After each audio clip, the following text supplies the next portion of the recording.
welcome to Blackfeather Guild. Before we go in and say hi to the cast and get started with the show, I wanted to talk very briefly about viewer actions and a little bit about sponsors. So first off, there's a number of ways that you can actually actively participate in the show through viewer actions. One of the easiest ways to do so is through retweeting the game tweet. You should see that somewhere in chat if it's not in there already. But you just click on that link and hit retweet, and for every 5 retweets that we get on that, it will add a bonus to the cast pool and the game master pool. Now, in most cases, that's going to be an extra d6 that they can add on to any roll. Basically, a great way to use that is if a player is almost meeting a DC, but they're just not quite there, they can grab one of those d6s from the cast pool, roll that, and then add that to their roll. Basically, is how that works. Same with the GM. So that's one of the easiest ways that you can participate that way. Another way is through guild coins. That's our Twitch channel points. If you look at the rainbow colored icon, it should have the Blackfeather Guild crest on it. It should be right below your Twitch chat box. If you click on that, it'll show you all the different things that you can get with those. The biggest one being plot points. Now, plot points, you can see an example right over here. They all work pretty much the same way. It's just a matter of how big of an impact they have. So for the example, and we've got 2 plot points, the player of your choice gets something moderately helpful or unhelpful.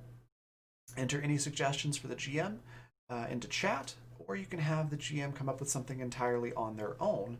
So just choose if you want it to be helpful or unhelpful to the party, and that's kind of how you can use them. You can throw in your own suggestions as well. How those work: 1 plot point is something trivially helpful or unhelpful. 2 is moderately, 3 is very, and 4 is very to the entire party. So if you want to do something to help the entire party or really throw a monkey wrench in their plans, 4 plot points will do that. So that's guild coins. And then finally, we've got donations. So if you want to help out with keeping the lights on in the place, so to speak, there's a number of ways that you can financially contribute. One of those being coffee.com/Raven or Raven.rocks. You can see both of those examples down there at the bottom. Those are the addresses to do direct donations. You can also do Twitch subscriptions or bits. Those work the same way. And then finally, Patreon. We've got a Patreon, which you should see in chat here any second, if it's not there already. And our Bard tier patrons and higher get credits towards viewer actions every month that they can use on any show that they would like. You just have to let us know in chat how you want to spend those, and then we'll hand those out. So some very cool stuff. Before we hop over to see the cast, one last thing to mention is a couple things on this chart here. We've already covered the D6 and the plot points, but the triple crits, what that means is you can gift auto critical successes. And you can, it's triple because you get 3. You can divvy those out however you'd like. You can do 2 to the cast, 1 to the game master, all of them to the game master, however you want to do it. So they work much like the D6s. The cast members just grab that when they're available and they really need them and use them. So it's pretty cool. And then finally, the last one, introduce an ally or enemy NPC. Just give us a brief description of what you want this character to look like, kind of their character concept and a name, and let us know if you want it to be an enemy or an ally to the party, and the GM will basically take that and run with it. So really cool ways that you can participate. Lastly, I just wanted to take a quick moment to mention our sponsors. If you look at the logos down below, that's who's sponsoring this episode, and we'll talk a little bit about that before we introduce everybody as well on the next scene. So yeah, check all this stuff out, and thank them for supporting us, and thank you for being here and watching. Let's go say hi to the cast.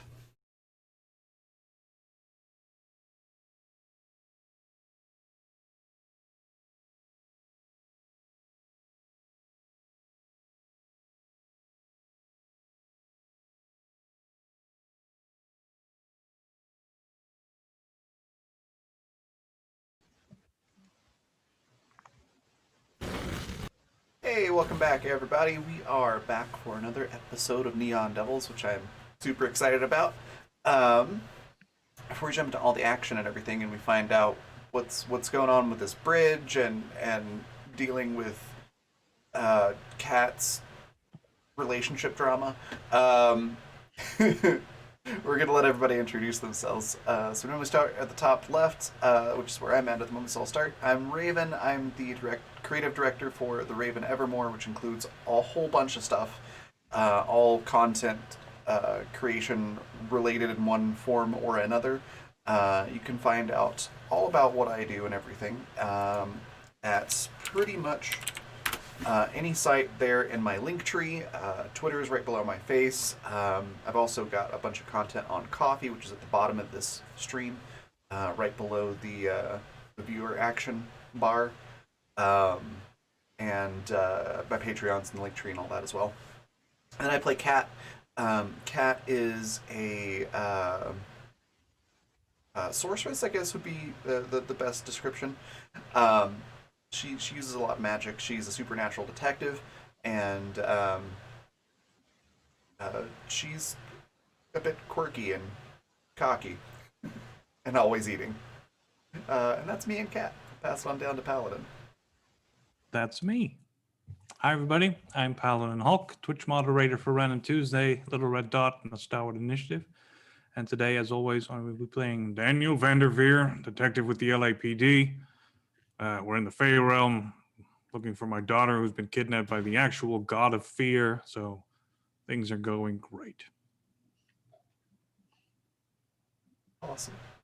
Next, we'll pass it on over. Well, actually, real quick moment to note. So, Art isn't able to join us today, but they are absolutely awesome. I have not had a chance to update the overlay yet because they just changed their what do you call it? Words are hard. Handle. Twitter handle. Thank you. That's the one. I believe it is at Mr. Parr 4E now. I think. But definitely. I pity the fool that doesn't go follow that Twitter. Yeah, go find them. Just look up Mr. Parr. He should show up in there. I'm following him, so if that helps you track him down. But he's awesome. Definitely go give him a follow. He plays James Cook, who's the Crooked Playbook and Monster of the Week. Very cool character. Definitely check back next week the same time to check him out and James out. With that, I'll pass it on over to Nate. Tell us a little bit about Marco and yourself.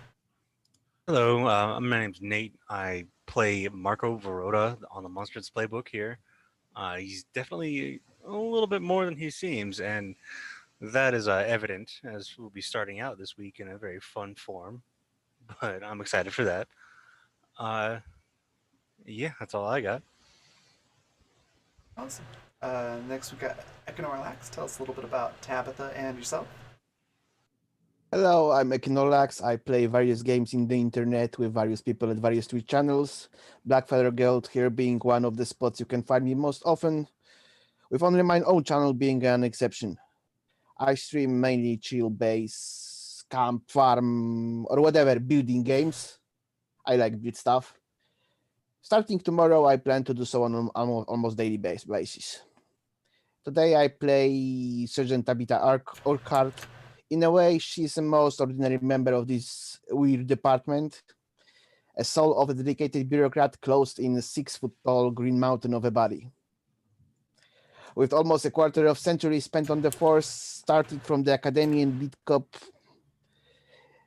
I think the donuts have to make at least 20 pounds of her 200-pound body. But don't worry, she might be the most mundane, but she still has some secrets. Fantastic. And then last but certainly not least, Yasmin, tell us a little bit about you and our game here, and then take it away. Hey, my name is Yasmin. I am a graphic illustrator, an artist, and a visual storyteller, and now a verbal storyteller, thanks to you guys. I usually share my website, but today I wanted to share a comic Kickstarter that I just launched with the author, and we're super excited because we're halfway there. And now to tell you about the game. There we go. Oh no, I'm pushing buttons. Okay. Our friends have been, or our party here, our detectives have been trying to search for Daniel Vanderveer's missing daughter while simultaneously trying to find what this big bad is, that they have witnessed some of the altercations with, find out where it's coming from, or that they have found out where it's coming from, but finding out how to stop it and how to get Daniel's daughter back. Last episode, I opened the wrong game notes. They were able to make it into the second city. They encountered Fenrir and the Rat King on the bridge into Autumn's court. They were able to successfully pass both of them, and enter Autumn's court, where they were, as we left off, greeted by an unknown assistant. They have not yet learned the name. This assistant has uh, was waiting there when they walked in to be like, hello and welcome to the Autumn Court, kind of thing. And that is where we will begin today.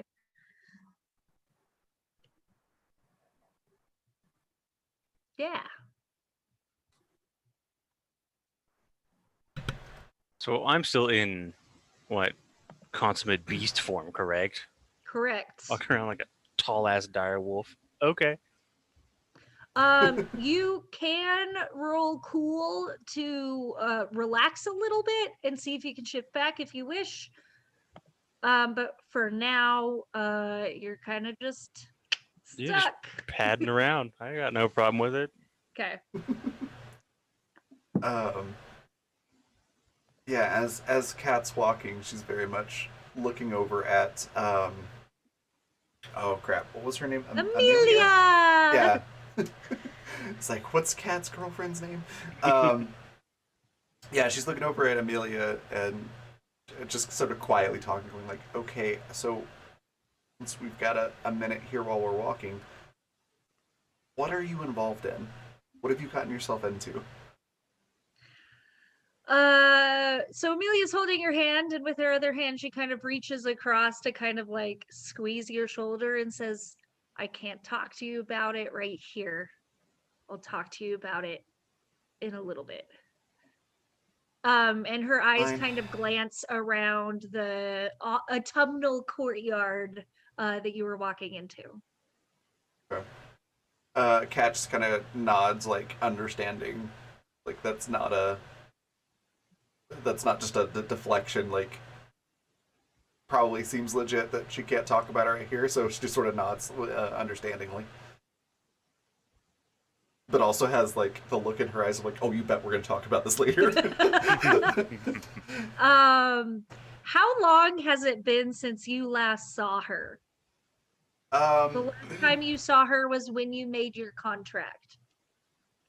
Yeah, so it's probably been at least a year, I would think. My kind of thought with the way that would work is, obviously, like, Kat makes that deal to save Amelia's life, but then also understands that, like, if she's around Amelia a lot, that's going to put her in danger given what Kat has to, like, balance now. So I imagine she probably keeps her distance for the most part. But I would think they would stay in touch, but probably just not in person very often. Okay.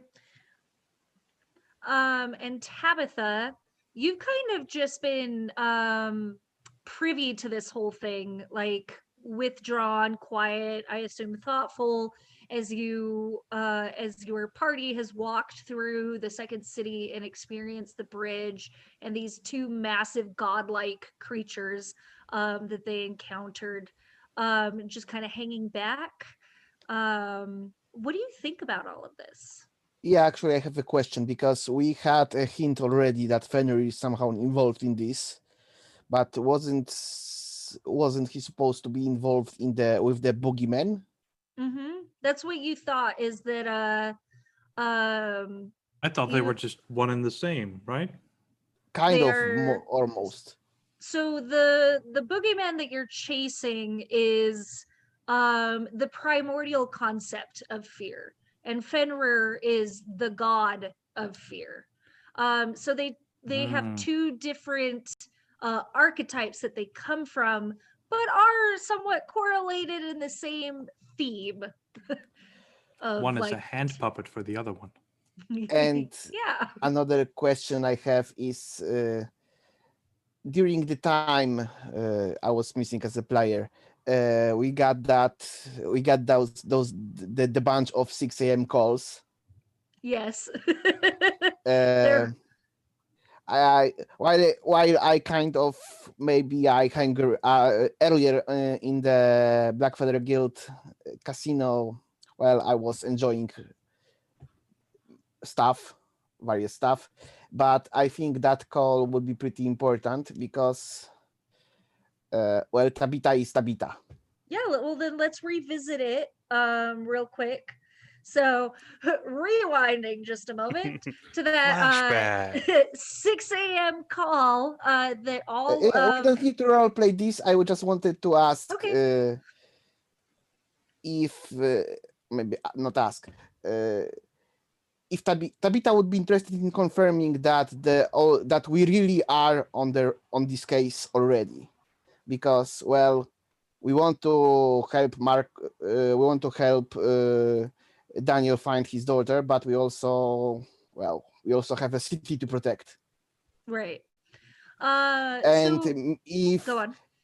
if we are on the case, we also score a lot of points by being on the case a day before it was well created in the police opinion. All right. They are like, okay, we concede. We see that you're already trying to find out. We see the correlations between this.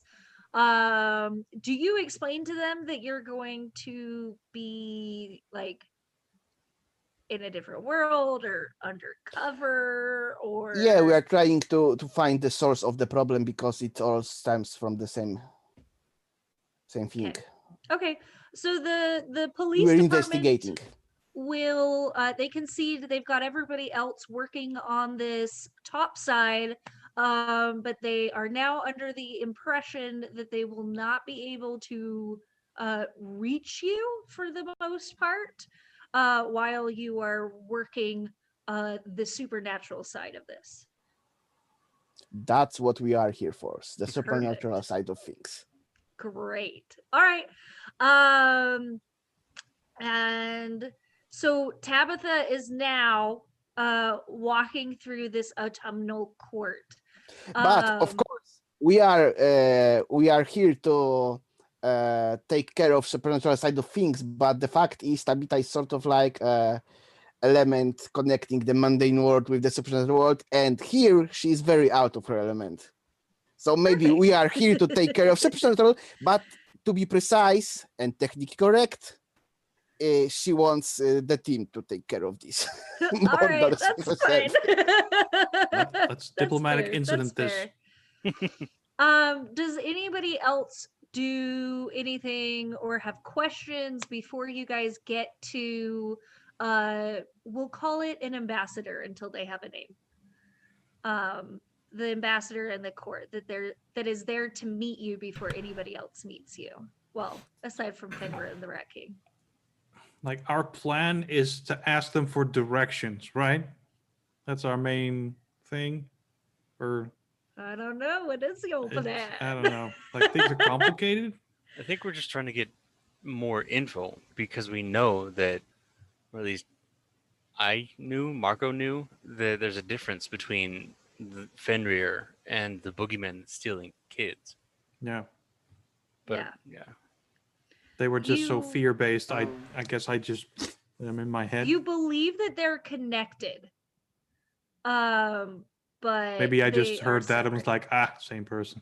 That's fair. That's You know, fair. some wearing a mask. or Yes, something. that's how I understand this too. And also, Daniel's daughter is in the second Autumn Court, right? That's what we heard from the Raven sisters or something? As what the Raven said, Oh, right. the daughter is in the second city, and that the Autumn Court would be able to help you. Ah, Right. okay. Yeah, because if she's here, that means I'm almost done.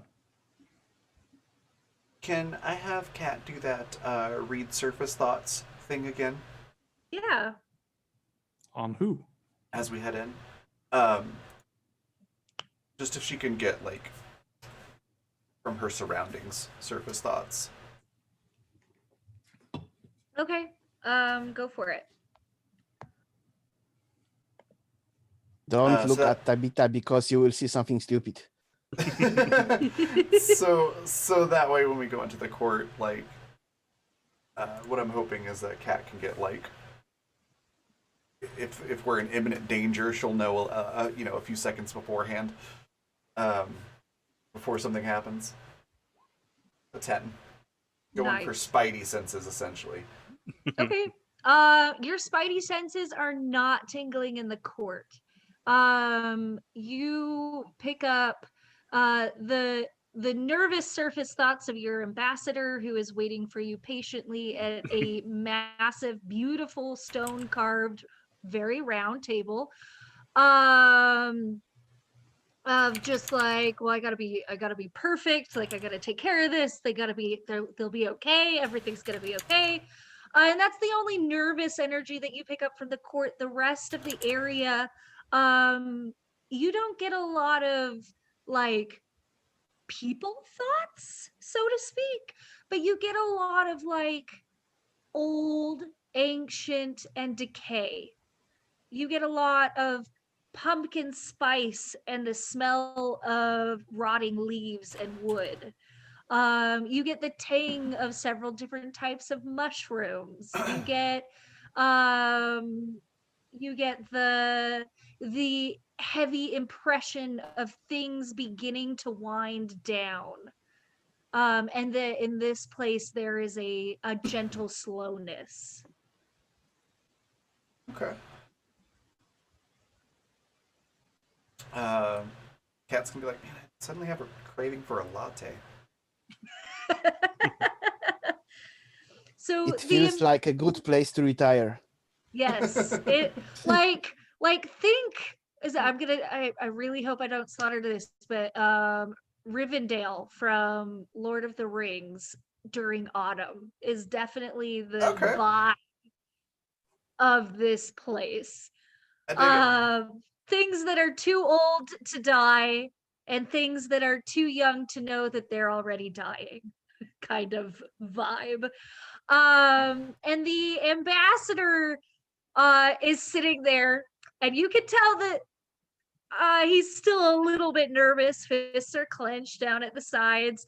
But he greets you with a wide smile, and he says, Hold up, he's "Welcome." nervous? Why? Because he's meeting you guys. We're a big deal. Yeah. I don't know. I don't trust that.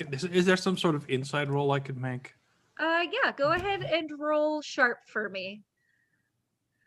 So are we Doesn't going make with any sense. if This they are isn't nervous scared of us. in company of the cops, they Yes, must do failure. something bad? Yes. As far as you can tell, this guy is just a kind of a nervous sort. He's got anxiety. He wants to make a good impression. That's fine.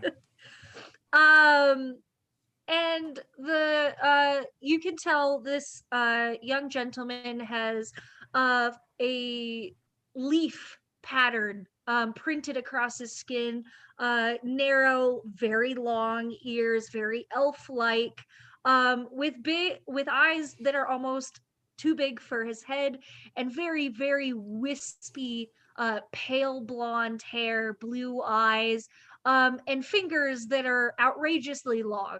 And he reaches his hand out and he says, "My name is Sebastian.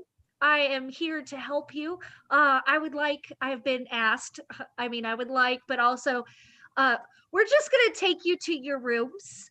Can you take While us to my daughter instead? Our daughter. Sorry, Gabby.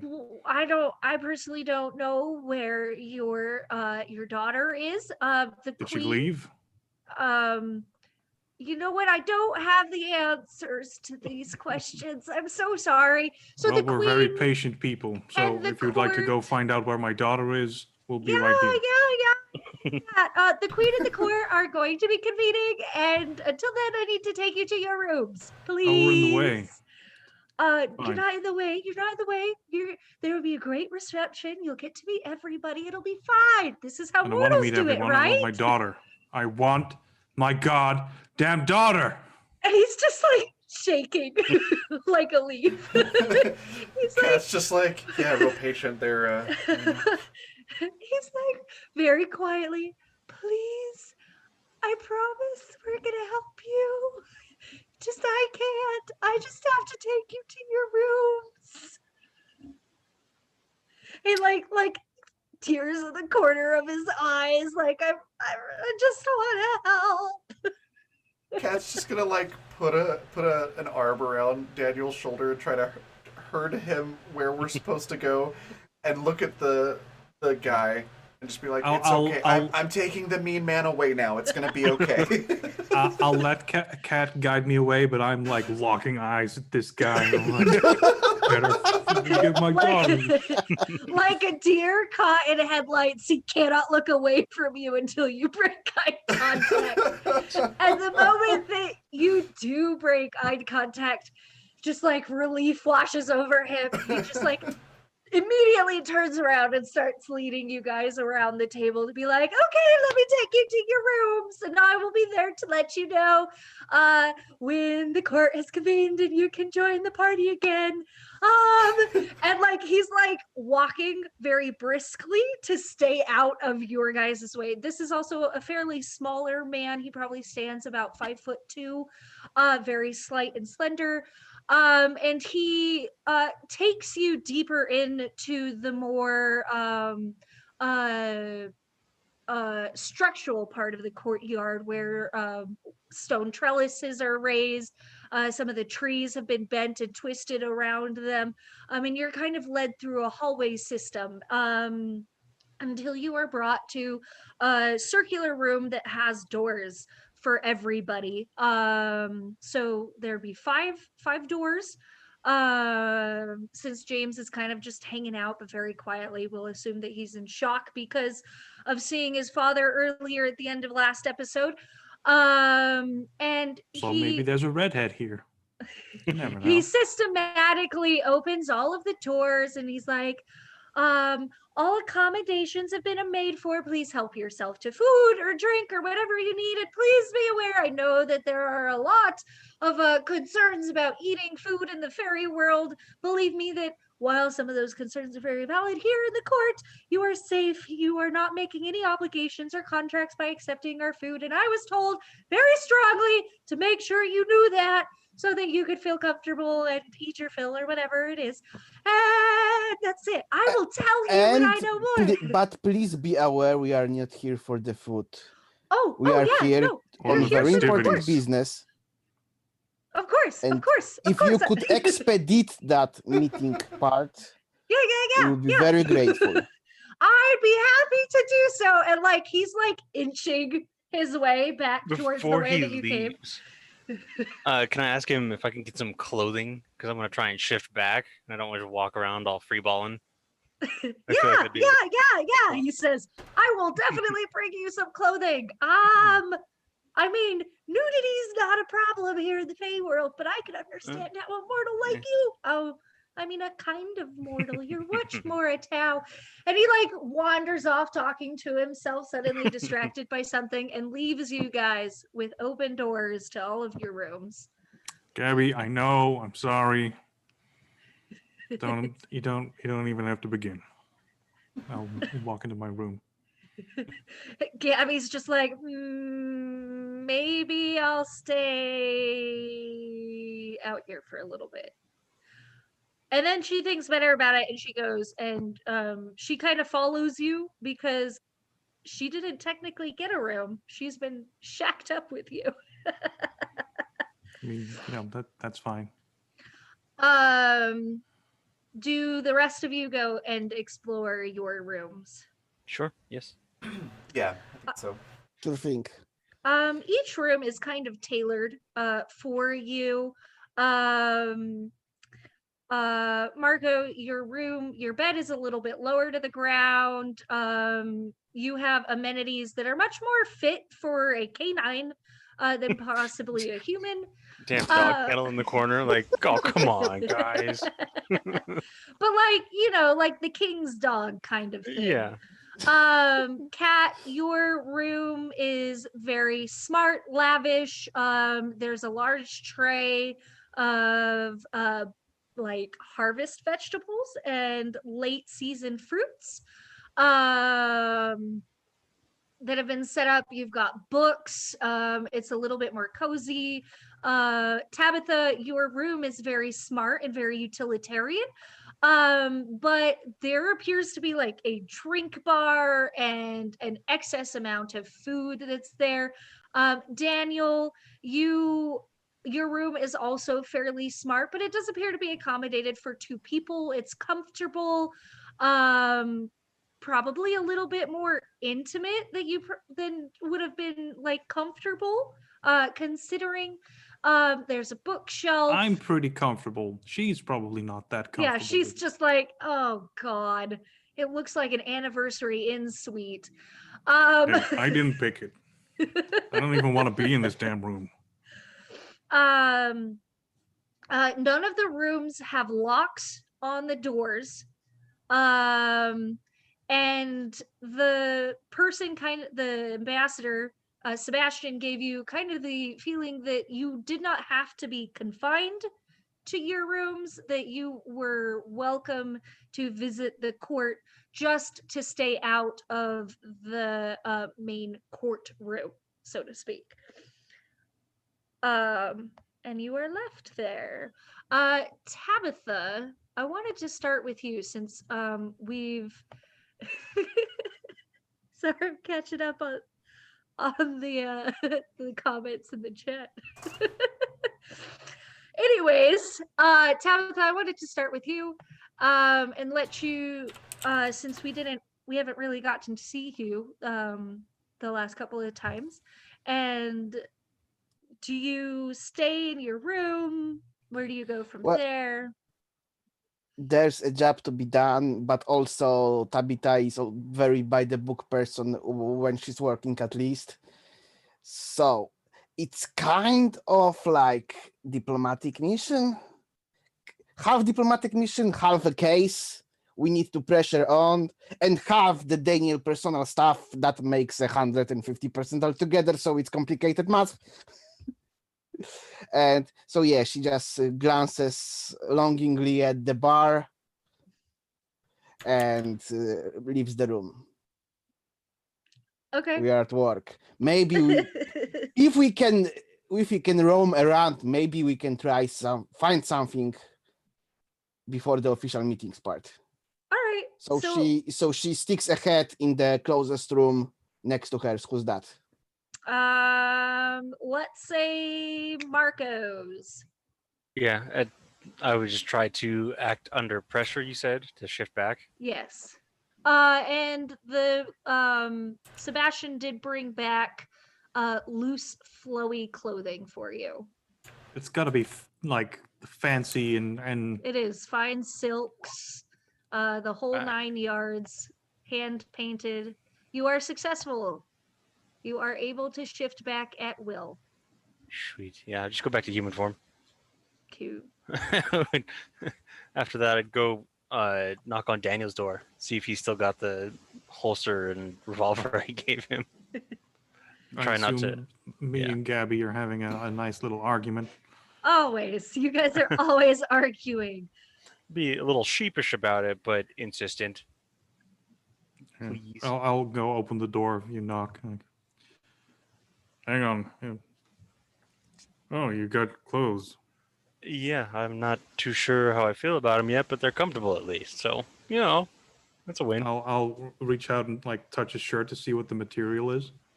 It's very smooth, but not the kind of smooth that sticks to your skin when you sweat. It's almost like spider silk, cotton, very light in nature. Very Like you got some shimmery silk too. pajamas. I don't know if that's gonna stop a bullet or anything. Let the beast stop the bullet. Does that even work when you're, like this? It's more reactive than proactive, but yes and no. Okay. What can I do for you? I gave you my gun. I was trying to see if I can get that back, please. Gabby, can you? Thank you. Then I'll hand you the gun. Cool. Thank you, and I'll get out of your hair because you seem to be up to some important stuff in there. And I'll like slowly, awkwardly back It's away. fine. Gabby's grumpy, scowling face in the back of just like, I'm waiting. Yeah, then I just head back to my room. So maybe I'll go. Since I'm on the corridor, I'll stop Marco. I don't think we should be lounging in those rooms yet. We can roam around, and I sort of made this case. So And you'll we sort of on official case here, so we should working. All Finding right. Daniel's daughter is one thing. Finding all the rest kids, and there's a lot of them now, is another. This place is the only lead we have, right? So you want to go exploring? No, well, I was knocking at Kat's door. Well, Oh. not really exploring. I don't know. I'm maybe Kat has some ideas, but we're at work. That's all I wanted to say. Understood. Do we have any kind of not- idea when the next or when Sebastian would come back to get us? Do you Nope. mean like You were Okay. not told a time frame. Yep, I got that. Question: is Amelia in Kat's room, like in with Kat, or did Amelia get her own room? Amelia is shacked up with Kat. Okay.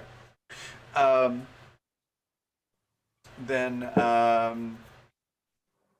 I imagine if Kat and Amelia are not catching up, then there may be a long pause before Kat answers the door. Possibly disheveled looking. Hmm. That's fair. What do you want?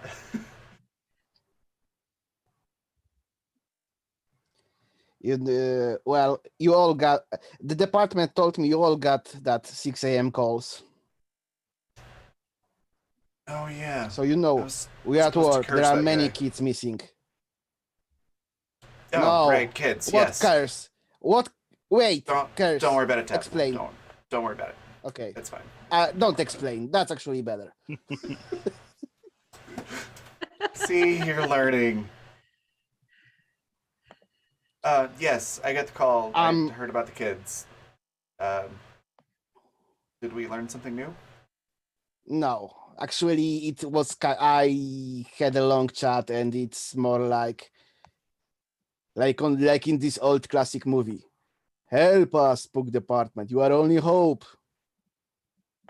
Oh yeah, the one with the glowy swords and the like space wizards. Yeah. Yeah, that one. Okay. So yeah, Um,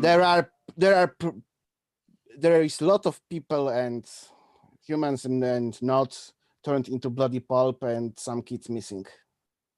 Okay. Um, Actually, do you have some ideas? I will be blunt about it, because exploring this place without a clue what are we looking for doesn't sound great. yeah, I'm with you on that. I mean, our best guess so far is if the kids are missing, and Daniel's daughter ended up here, then maybe they're here. So, I mean, we could just Scooby Doo this thing and split up and search search everywhere as quickly as we can. I don't think they told us we aren't allowed to move around, so I always say we're looking for the bathroom.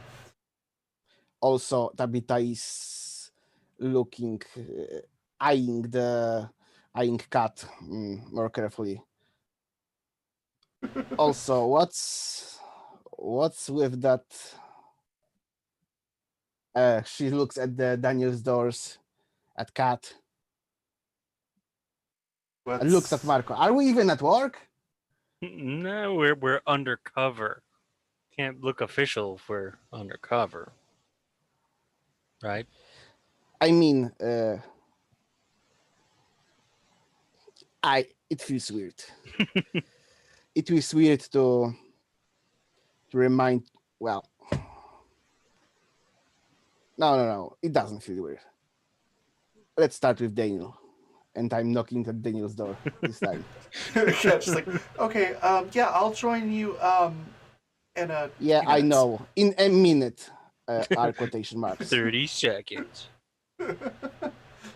I'll let Gabby get the door this time.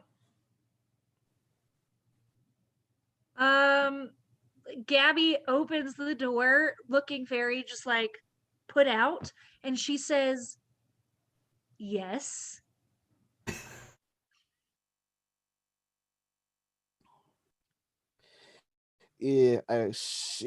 Tabitha puts her head into the room. You know we won't find your daughter by arguing in our rooms, right? Man told us to wait.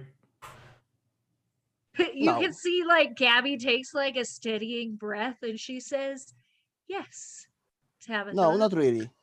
I understand. I understand that arguing doesn't help.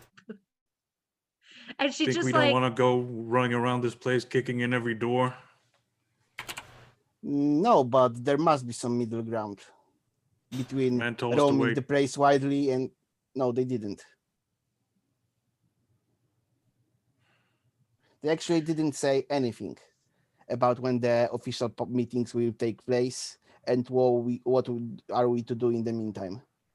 Gabby crosses her arms and she says, so you are insinuating that we could just be here forever?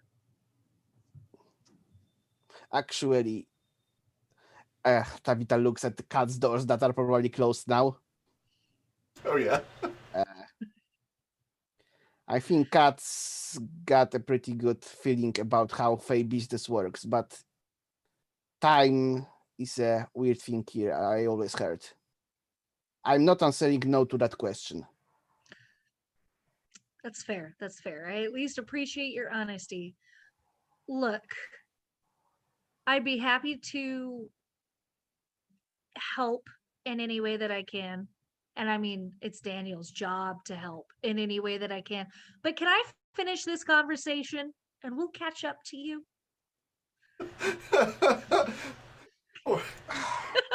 Poor Tabitha.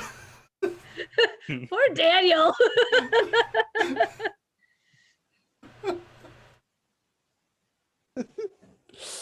Okay, Oh god. Hey. doors are closed. We will come back to that conversation in a minute. So it's Tabitha and Marco right now, and Kat? Or did Kat No. stay in her room? Cat went back in her room. Okay. So In a it's just- minute. Right. About right. 3 or 4 minutes later, Cat will show up. So whenever we're 3 or 4 minutes later, just let me know. Do you guys stick around for the 3 or 4 minutes?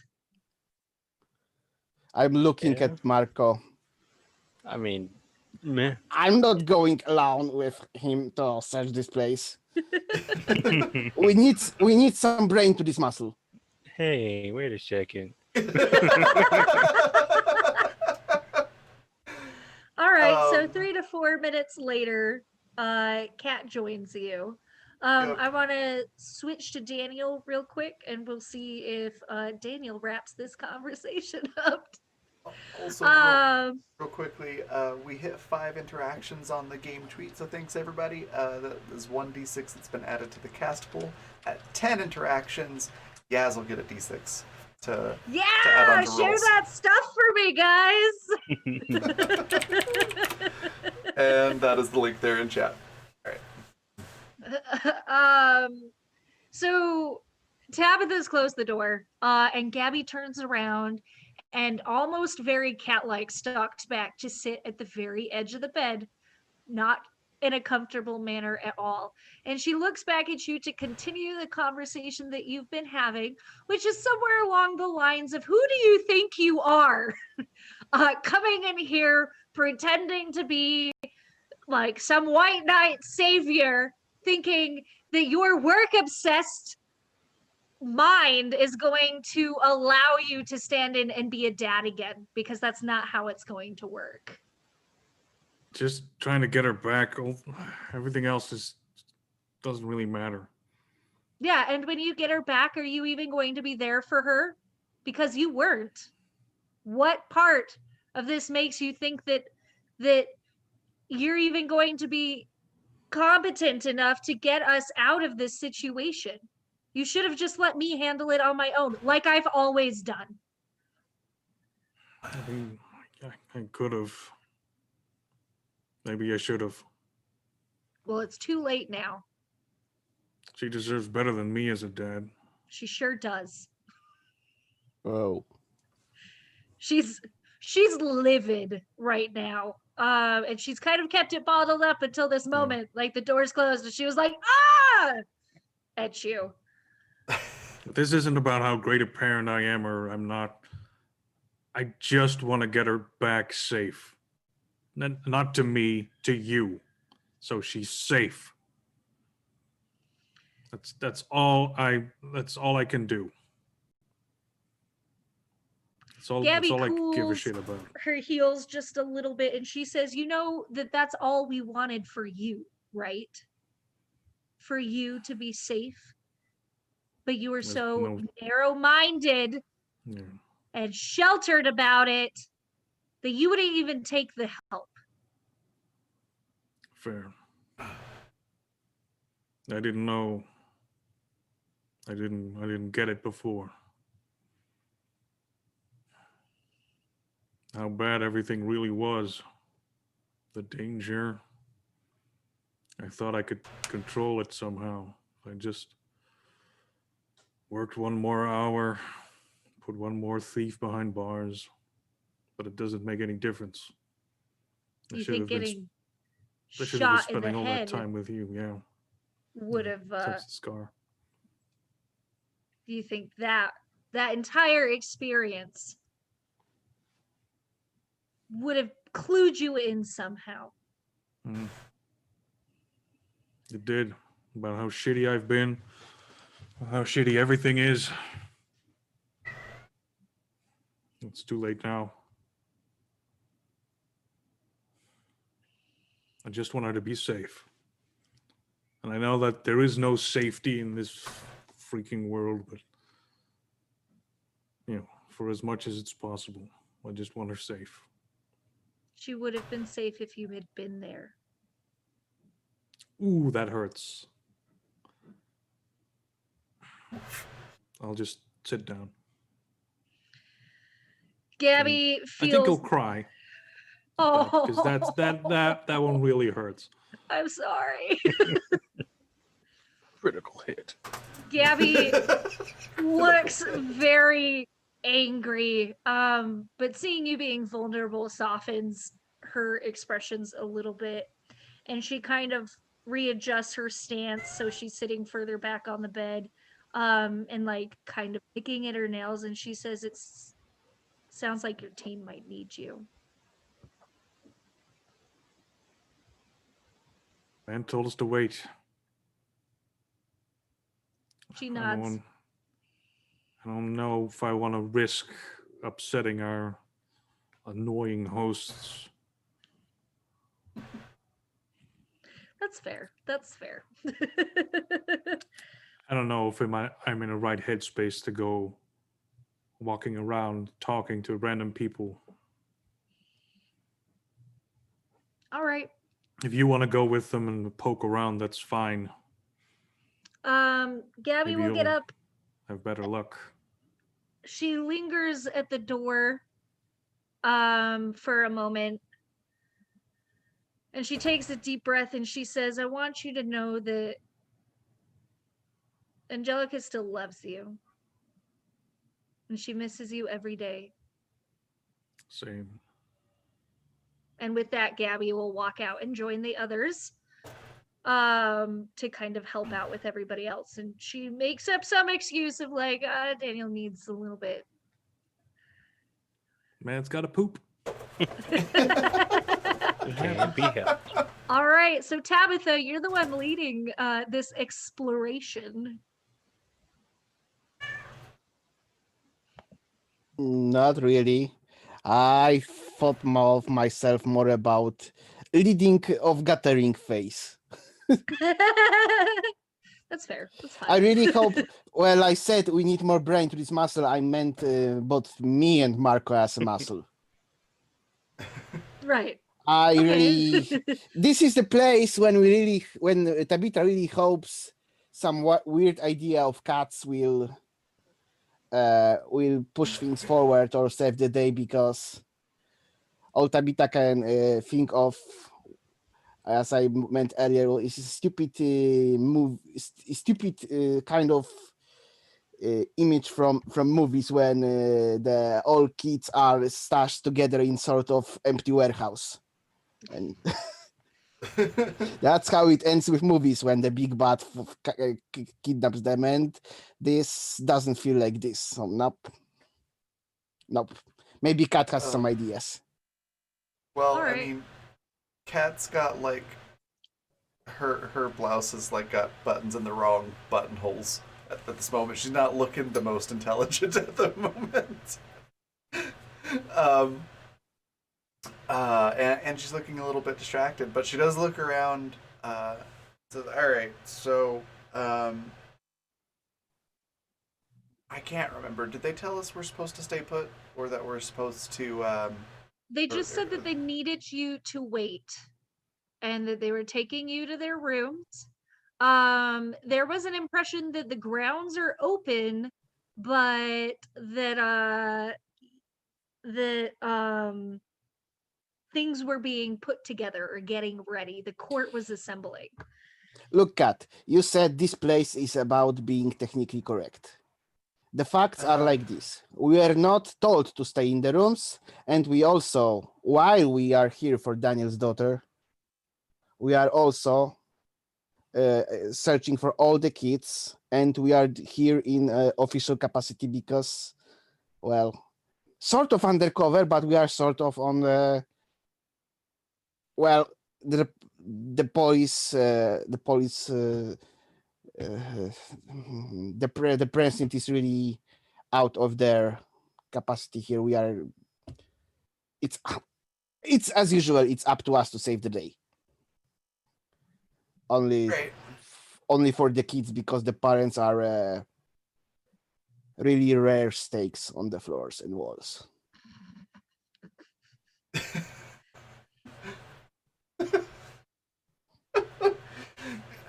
Yes. Okay, since they didn't tell us that we have to stay in our rooms, then technically, yes, we can roam around. So let's do that. We can move all together, but that looks kind of conspicuous. Or we could split up into, pairs and just snoop around.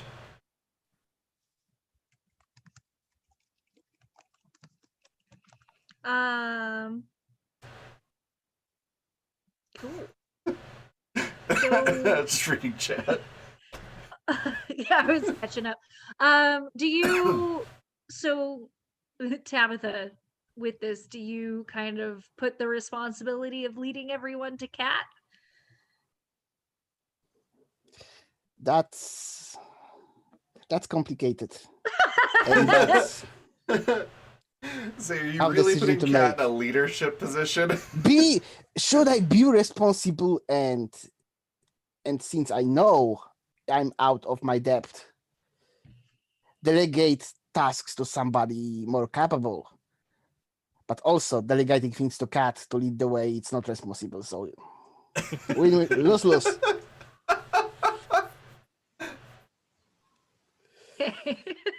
And I would use Daniel to prop myself a little bit, but Daniel is, well, to be honest, one shouldn't be working in such compromised emotional state. That's fair. So that's we can't really make him work. So Yeah, yep, delegating things to Cat does, but as it sounds, That's sort of a double edge, because if we told Daniel to go home and try and cool off, this is exactly No, where no, he no. would be regardless. No. It's nothing we can do about him searching for his daughter. But if he needs a moment to himself, then it's the moment he gets. I think Kat, like watching Tabitha kind of deliberate this for a bit, after a relatively short amount of time, is just gonna wander off on her own. Just opening random doors and poking her head in, be like, "Hello, anybody in here? Oh, this. Ooh, that's nice. Nice molding. Good ground molding work." Close the Did door, you go to the next take room. Amelia with you, Kat? Uh, no. I was gonna ask, does Amelia like want to come or want to stay? I think Kat would be fine Um, either way. she seems fairly indifferent about it. Um, you do get the impression that she might like she is a little bit antsy, like she might have to go do something. Okay. Oop. Then yeah, Kat probably would have said, since we're not presently talking about things, I will leave you here to do whatever it is that you do, and that you need to get done, and catch up with you later. Um, and she just nods and takes off to go and do whatever it is that she does. And she gives you a quick kiss on the cheek and says, "I will see you in a little bit." Kat just gives her a grin and nods before Um, joining the group. So yeah, Kat's just wandering around on her own then. Tabitha and Marco, do you catch Kat wandering off and follow her? I'd follow Cat. I follow Marco. It's what I plan to do. All right, all right. So, Kat, can I have you roll sharp to hear or to feel out or weird? You could roll weird too instead. um, it's the same Just role, but I like weird okay, more. It's a 10. cool.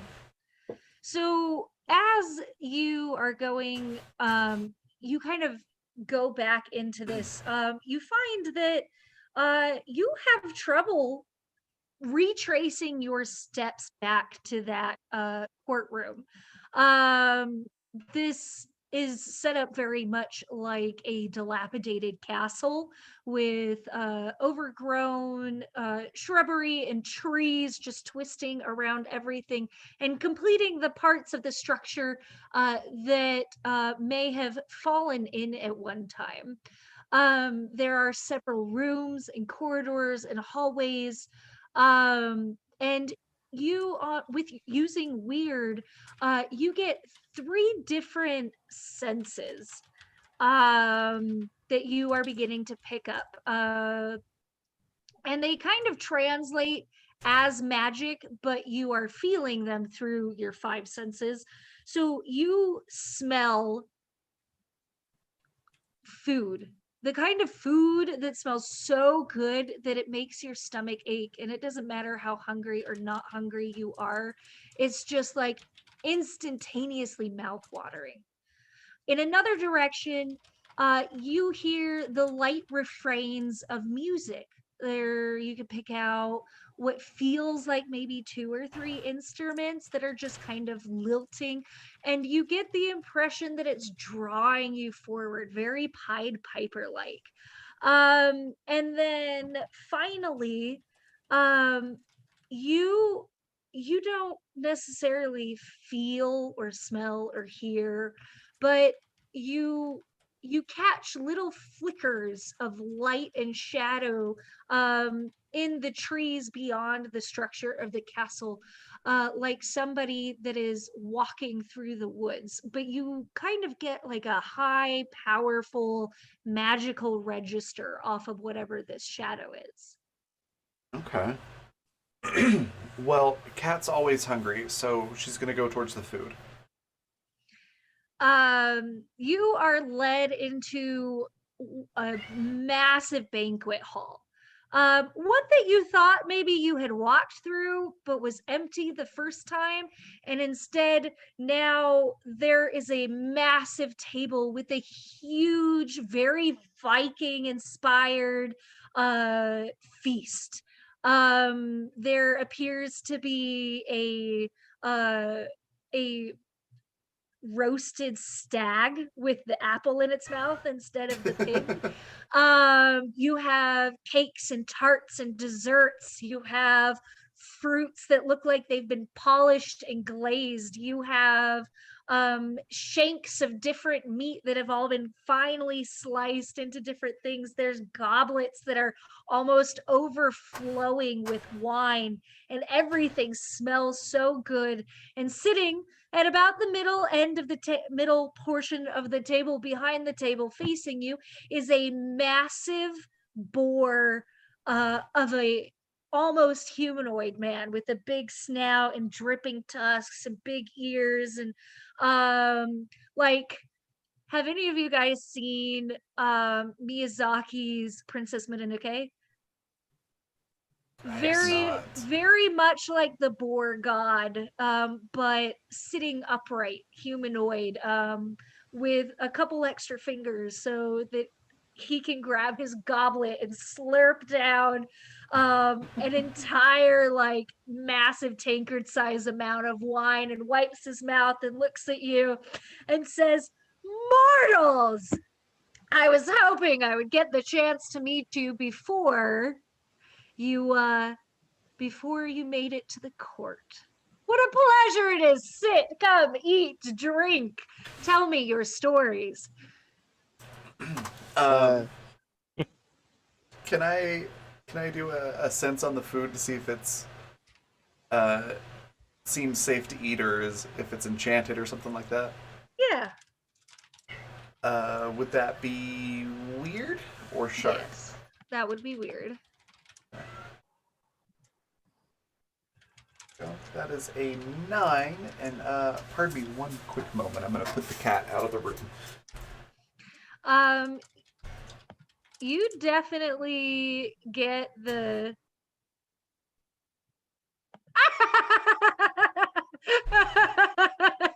That's fair. That's fair. He does sound like he would be a part of the feast. I am back.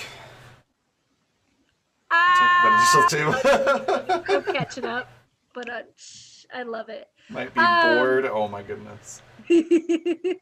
So you sit down at this or you kind of take your measure of this food, and for the most part you don't really get the impression that this is an enchantment, or that there's anything inherently wrong with the food.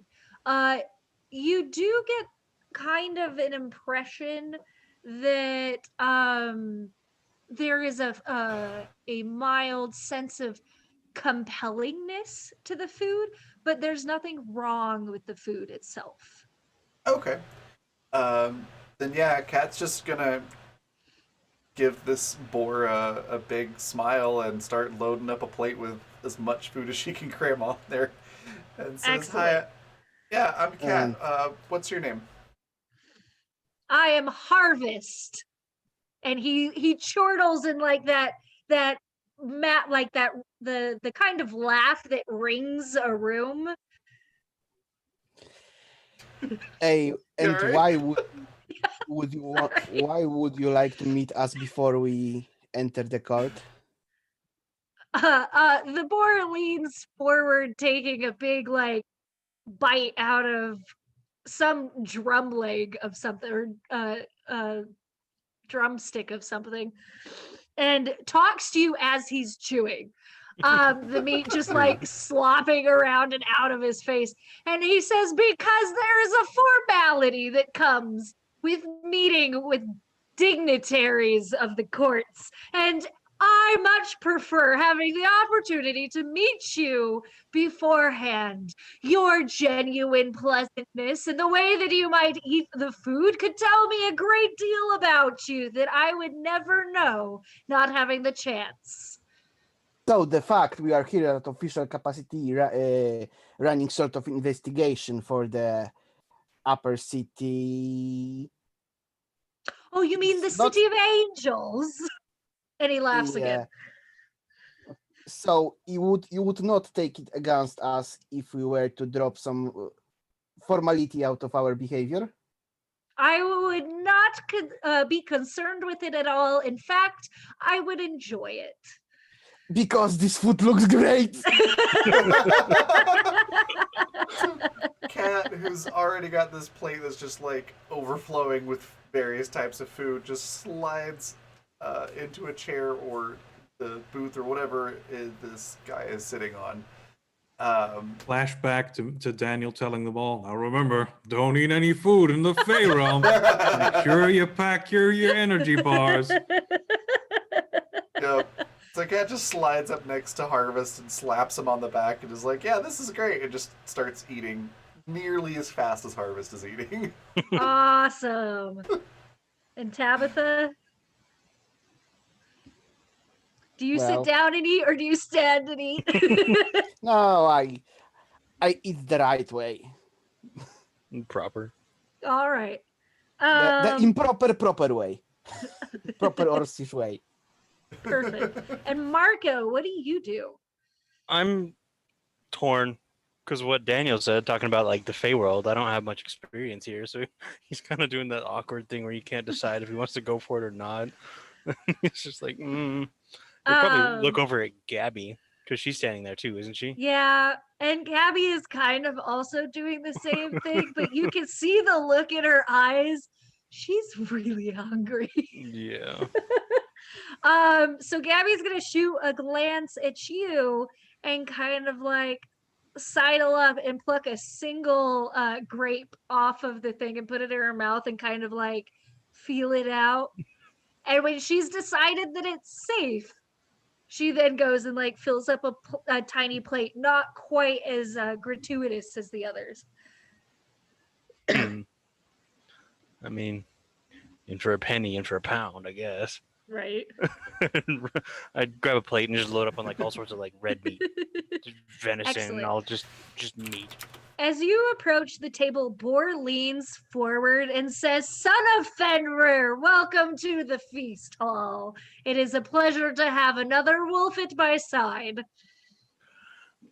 Glad to be welcomed, Lord Harvest. I look forward to this food. Nice and tasty. And he just bellows a laugh and claps his hands, and very joyous, very upbeat music begins to play in the hall. And he wants to hear your stories, and he'll sit and listen to them. And we're gonna come back to that. I'm gonna hop back to Daniel real quick. Daniel, while you're sitting alone in your room, you get a very light knock at the door. How long after they've gone has this been? Probably like 20 to 30 minutes. It's been a bit. I'll have, like, I'm assuming there's a little table there, and I have my gun spread out. I've decided to clean my gun. All right. And I'm like, dang it. I'll stand up and I'll open the door. You don't see anybody. But you roll sharp for me. Great. Are we doing ding dong ditch in the Fey realm? That is just what we need. Just tempted. Let's see. What did you say? Sharp? Yes, please. Okie doke. Sharp. Nice. Advanced success. So you don't see anybody sitting at the end of the on the other side of the door, but you do catch movement. You see a flicker of gold. You hear the light sound of bells ringing, and you hear the tap tap tap of what might be a cane or a walking stick. But they have rounded the corner. Okay. Did they like leave me a note? Nope. Well, he's going on the list. They're going on the list. Whatever. I'll leave the door open, and I'll get back to cleaning the gun. Man told me to wait. You hear, so it's a couple of minutes, and then you hear the gentle ring-a-ling, ring-a-ling, ring-a-ling of almost like bells attached to ankles, and the quieter tap, tap, tap of a walking stick. Okay. I'm assuming I have the gun back together now. Since, Yes. All right. I'll with it in my hand. I'll round the corner, and I'll look and see who's there. You see a very interesting sight. Almost like they've been caught red-handed standing in the way, is a monkey person. Dressed in fine silks also, but very, very different to the appropriate coloring that you have begun to kind of associate uh, with the autumn court, instead of the dull muted colors that you have seen as kind of the palette. These colors are vibrant, bright ocean blues and crisp orange and almost like sea colors, vibrant greens and golds. They have bells, like bell bracelets around their ankles and at their wrists, and they carry a staff with them that they have been like tick tick ticking with as they creep towards you. And as soon as you lay your eyes upon them, they're like and like You know, if you want spring to. up and out of the way, and then they're gone. Okay. I'll shout after them. You know, if you want to sneak up on someone, bells aren't exactly a good fashion accessory. I need you to roll act under pressure for me. Okay. There we go.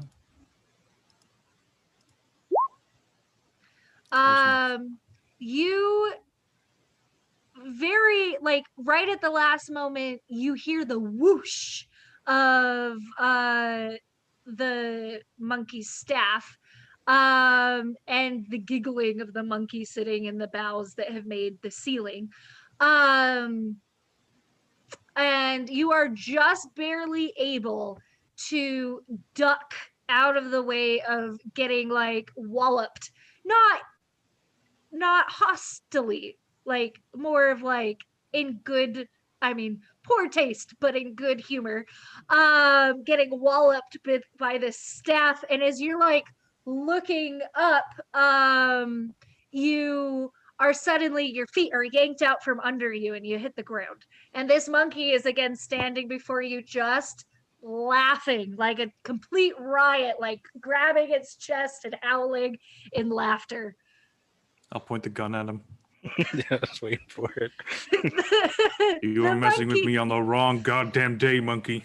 The monkey does not seem to be afraid of your gun in the least, and just reaches out, sticks a finger in the barrel, and with a surprising amount of strength, flicks the gun up, catches it, and sticks it in his belt. And he says, "Daniel Vanderveer, you are quite a delight." You know my name, but not enough that you shouldn't be messing with me. That's quite interesting. I know quite enough. And your You know that's government property? Give me that your back. response was anticipated. And the monkey does like the and bows while offering Daniel a hand to stand. I'm not going to take his hand. I'm going to stand on my own. You got a name?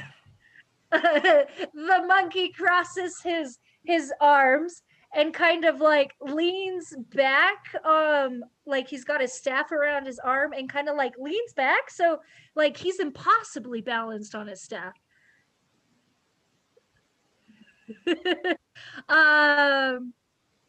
And he says, "Oh, my dear friend, I didn't realize you wouldn't know me. I am the Monkey King, and I have come as an ambassador."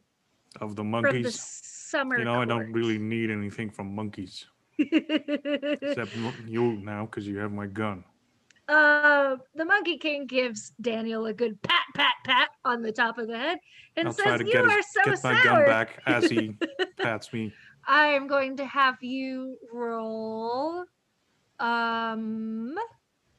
Would that be act under pressure again? That might be. I think I'll just have you roll cool I don't know what it would be. to act quickly. It's not really a kick some ass. I'll have you roll cool. It's usually act under pressure to like quickly react to something. Okay. Okay, Roll cool that for makes me sense. again. There we go. Hell Very yeah. successful. As he leans over to pat your head, you can snag your gun back. Yeah, I'll holster it. The monkey kind of just laughs it off, and walks a ways down the hallway, doing and stops and taps his staff 3 times and turns back to you, and he says, "I would be interested in hearing you plead your case to the court, but I wanted to make my acquaintance with this first." Yeah, you wanted to piss me off? Well, success. I don't know why you wanted to do that, but you did it. Good job. Let's hop back to our feast. As you guys are sharing your stories, you could choose to tell which stories you would like to share. But as you're doing so, there is a heaviness that creeps across the room. And you get the ever-present sensation of anxiety or fear, but it's not close enough to make you. I'm not going to make you roll for it, but you do see beyond the walls of the banquet hall what would be windows that are shrouded in hanging vines and hyacinth, well, rotting hyacinth. You see a shadow pass, and you can make the assumption that Fenrir is walking past the area, looking as impossibly big as he did before. I think Kat's going to tell in great detail the opening scene to this campaign,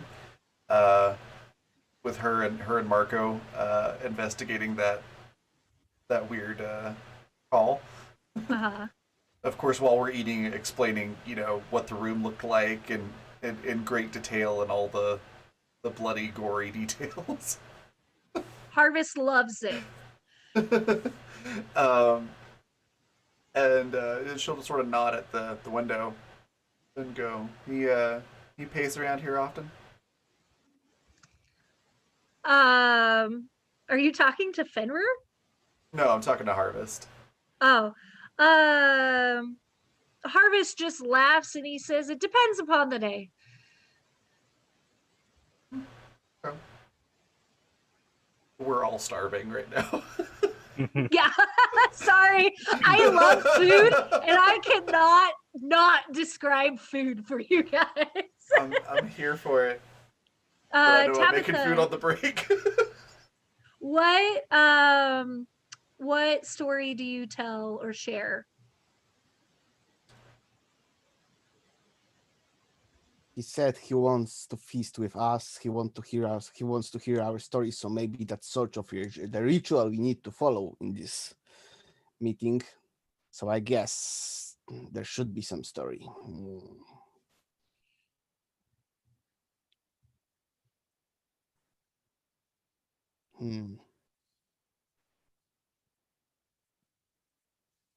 Also, Tabitha doesn't really want to go into her private business, so some interesting case, I guess, from the past. All right. Maybe one involving food. If we have such a... Of course, Harvest loves it. And Marco. Well, first I tell him about Alphonse's tacos because Harvest looks very appreciating, says, yes, I do know Alphonse tacos.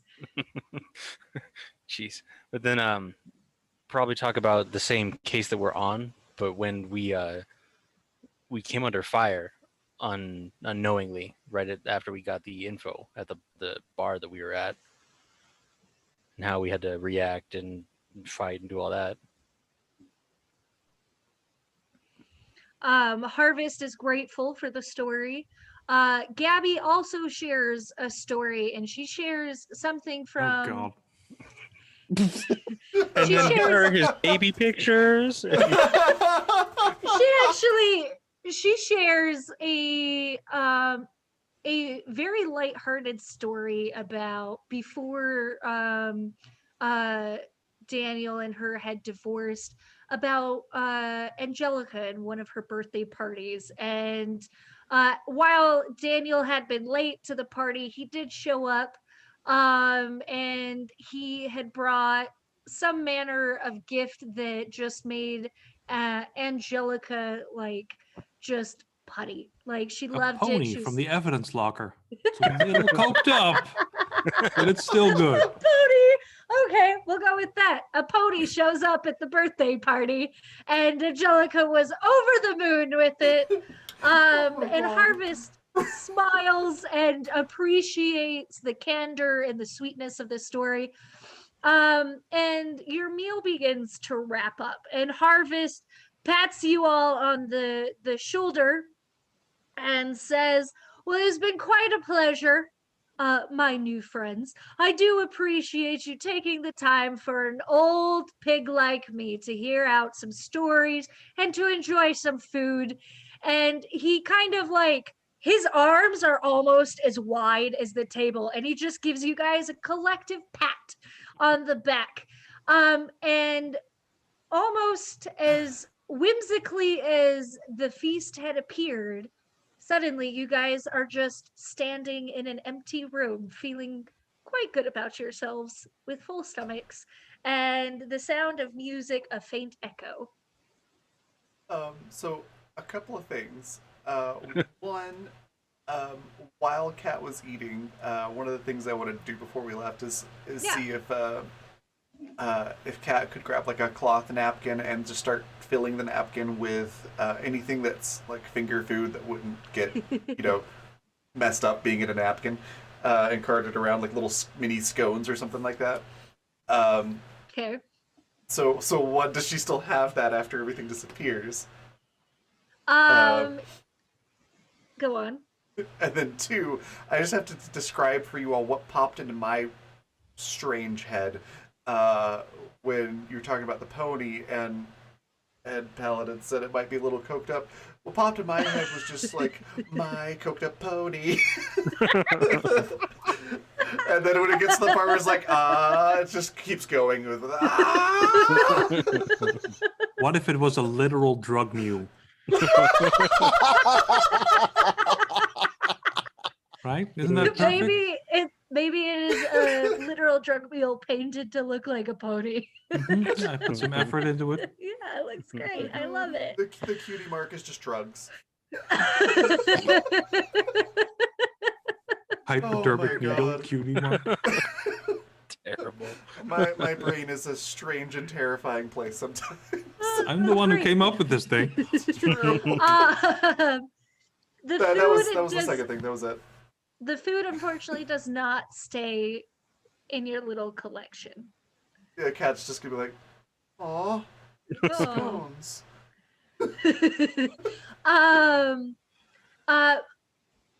Marco, can you roll sharp for me? Or weird. You can choose to roll weird. Oh, I will roll weird then. Unless you want to level up. So while it's particularly towards the last vestiges of Harvest, the meal, and his disappearance, you get this nagging sensation of familiarity and curiosity, and that you know that Fenrir is still out there and is possibly calling to you. In the same curious, but more of a fatherly manner of like, oh, my child, kind of way. And you may take the time to decide what to do with that because we are going to go on a brief break. Okay. Fantastic. So we will be back in about 10 minutes. So go grab snacks, make food, eat, because I know we're all hungry now. And then we will be back in about 10 minutes to do the second half of our show. You're back. Bye.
And we are back.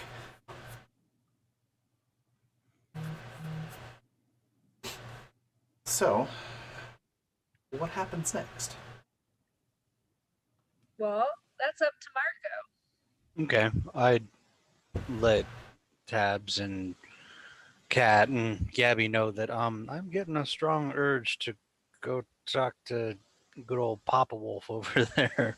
I don't know if you guys want to follow or not, but he's calling to me, and I must answer, kind of thing. Do you need somebody to go with you? I doubt it. I don't know if you guys want to be there because he was pretty damn terrifying last time, and if you guys aren't getting the pull, then I don't know if he wants to talk to you specifically. Come if you want to. I don't know. Kat says, I'll go just so you have backup. I I'll just appreciate stay.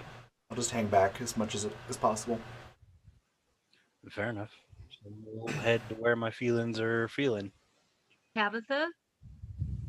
I look at Gabby.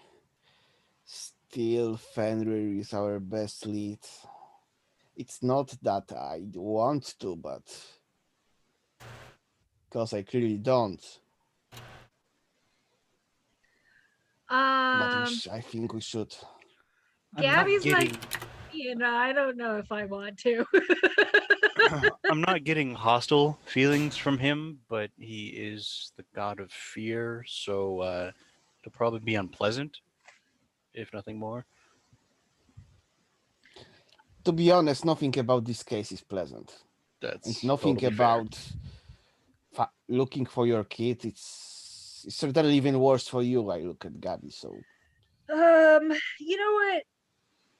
Maybe I'll hang back on this one. I don't know if I have the chops to stand up to Fenrir unless, I can stay out of his range and watch from afar, Gabby says. Everyone's just gonna be like looking around the door frame, like, "Whoa."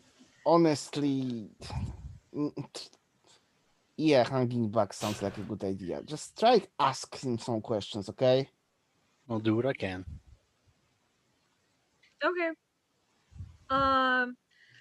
So you follow the feeling. It kind of leads you in a winding way that takes you out of the castle-like structure that you've been in and out to the wood. For Tabitha, can I have you roll sharp for me?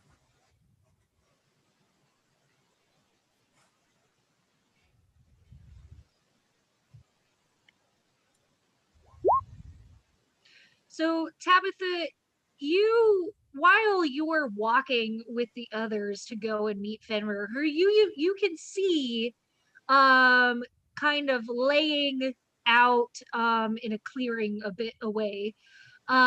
You see movement flickering through the trees. Something completely unrelated to Fenrir, but you can't tell what it is or what it's from. Just that you see a little bit of movement here and there, like something is in the trees, watching or walking or running. You're not sure, but it's quite consistent.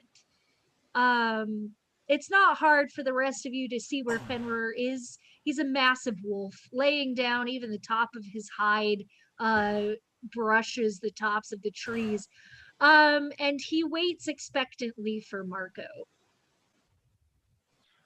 Yeah, I'll walk up all respectfully, like not trying to give off any bad vibes or anything. You walk up with submissive behavior. Essentially. All right. Tabitha, do you do anything about the thing in the woods? I will check it out after. Well, we sort of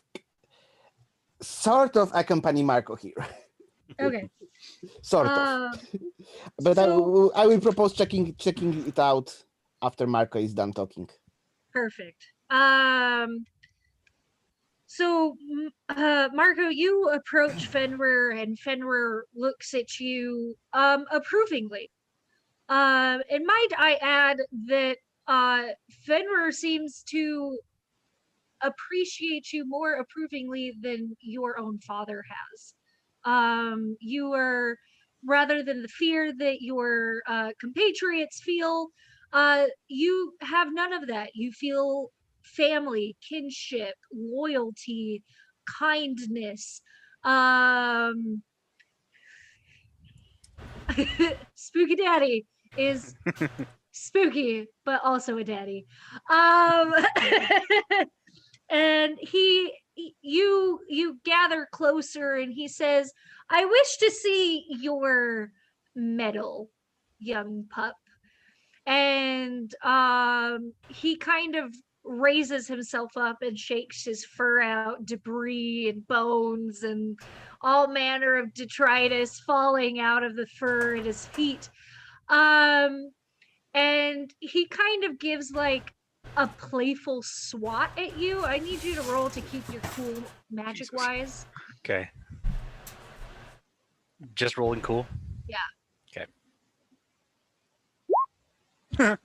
Yeah, no, the moment he swats at you, you're just like, poof, wolf. Damn it. um and you get the impression that he wants to almost like a spar, like to spar with you to see where you're at and how you're doing as far as wolves go. All right. So he gives another playful growl and a swat at you. And you know how dogs play? They do that like sneeze thing when they're like, it's like you're watching two very giant puppies play with each other. Not terrifying at all.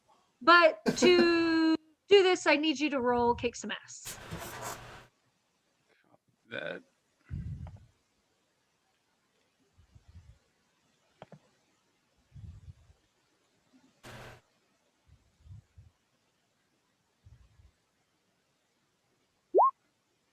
Nice. Nice.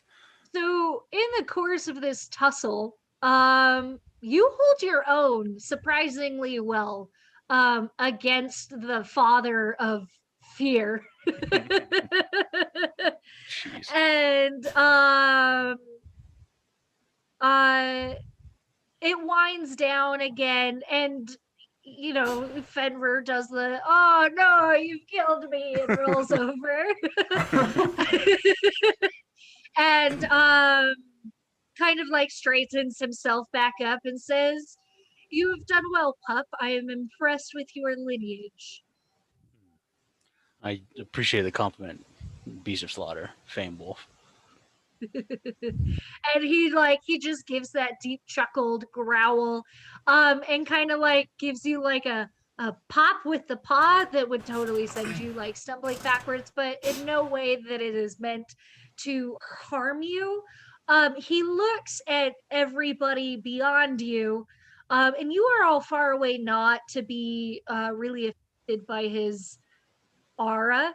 But you guys, when he makes eye contact with you, you all get chills, like involuntary, can't help it, fear response. As he says, "Your oh, I'm moving my table. Um, your friends are good too, and I hope that they recognize the power that you have."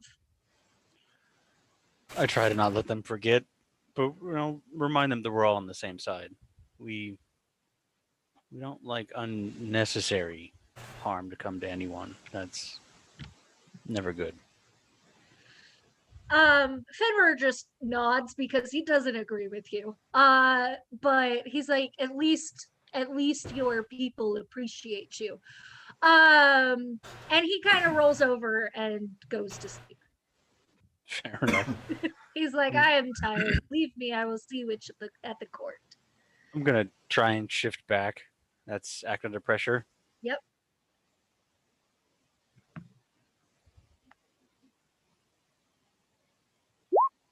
Nice. You are Okay, successful. Then I guess I'll try and pick up the holster and rags now, and maybe try. Fuck it, I'm just gonna go nude. I don't care. Don't even Clothes care later. anymore. I was gonna say, has Marco invested in super stretchy underwear yet? Nope. Oh, It doesn't work. Perfect. I am That's just awkward. finding my notes real quick.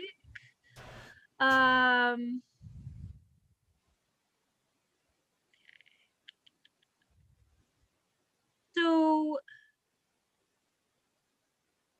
sorry, I'm looking for my notes No on one of the worries. characters. So Since you go on. I was just filling in time, but I was gonna say since we've established that Kat's fear response or coping mechanism is humor and intimidation. I kind of imagine when she gets that like stare from Fenrir that she just starts playing Eye of the Tiger really loud on her phone. I added that to the playlist, right? That's amazing. I didn't know that. Oh wait, no, I added not Eye of the Tiger, I added the other one that you had Oh, talked about. Hungry like the wolf. Yes, I added that one. I'll add Eye of the Tiger too. Just like, okay, dog, I'll fear my cat song. Okay, so you can still see Tabitha, the flickering in the woods, like somebody is I point walking. out to the team there's some movement there, and I take a look at Marco. So there was this guy in the academy that would say, "You're out of your uniform, recruit." Meh. I'll just rip the next one anyway. Are we going after those things you saw in the woods? You have Oh. any idea what it might be? Take a look. What's there? Maybe. Oh, come on! I won't pretend I know what's going. I even have a. I won't pretend I can even imagine what's going on there. It's like we're on the freaking tour of this place. But maybe that's something useful in a way. I'm curious. Let's go check it out. If you can, you can shift to your I just dog form. shifted back. Damn it. I'll try and shift again. But I to be honest, this prefer- place is I don't know what are the rules for this place. I won't enforce Fair enough. Los Angeles rules here on you. That's pointless. If you want to switch back to your full wolf form, you need a weird check. If your hybrid form, however, you can go back and forth between. Yeah, let's just go hybrid then. Make it easy. So yeah, I would shift to the hybrid form and start stalking over to the last place you pointed out. Can we still see the things moving in the woods? Yes, you can. Well, You just have to get closer, and for all of those chasing the things in the woods, I need you to roll sharp for me.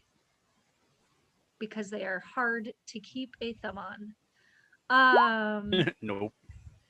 Marco is way too overwhelmed with smells. Birds. Sorry, whoa, Tabitha. Squirrels. Whoa. At least y'all get some experience. 9. Cat, you can't really see them, but you have a good idea like where they are. And for the most part, you can truck through the woods to get there. But by the time you do get to what is moving through the woods, you are disheveled, covered in like branches and leaves and dirt. You've fallen a couple of times. And what you see is a procession. And at the head of the procession is a lovely curvaceous woman with the same fall leaf tattoo pattern across her skin. She wears a very large or wide headpiece that is made of like bronze and twisted gold with finely crafted, what looks like glass autumnal leaves hanging off of it. And in one hand, she carries a staff with a very similar looking headpiece, or mounted piece as her headdresses. She wears very nice but very plain silks wrapped in a almost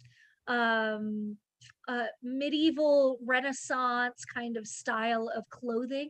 And behind her walks several other people. And they seem to be making their way through the forest. Now, before you do anything, we're going to switch back to Daniel. Daniel, did you leave your door open by chance after the Monkey King left? Yes, that dude is nuts. He might come back. The Monkey King did not come back, but you do hear the soft pitter patter.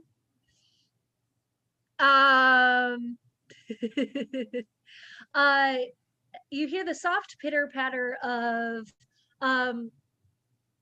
lightly or like moccasin covered feet, and you see Sebastian, the young elf that was there to help you in the first place. And Sebastian says, Mr. Vanderveer, I'm looking right at you, man. Speak up.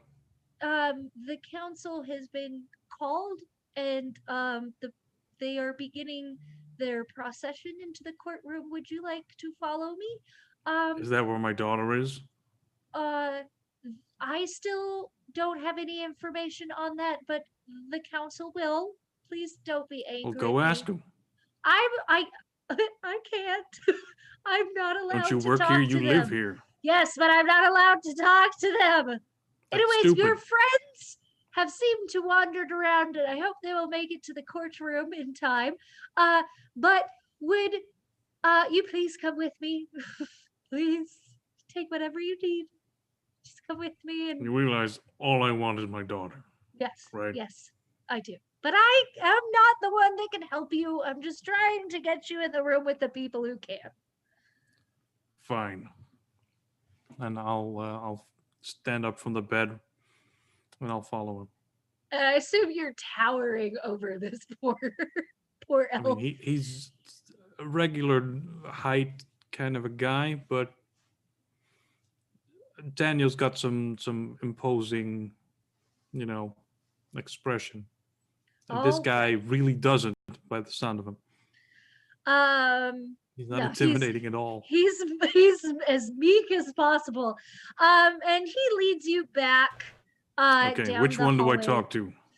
Well, all of them are going to help out. Just you state your questions and ask, and it's like a tribunal, and A tribunal? like Am I I on don't- trial? I don't know what you humans would call it, but you stand there and you ask your questions, and they'll each answer. And I'm not allowed to be there, but anyways, come along. And he he just like is like, all right, and like bounces along the hallway to stay out of arm's reach of you. Oh, hey, do I report crimes to you? That Monkey King guy assaulted me, hit me with a stick.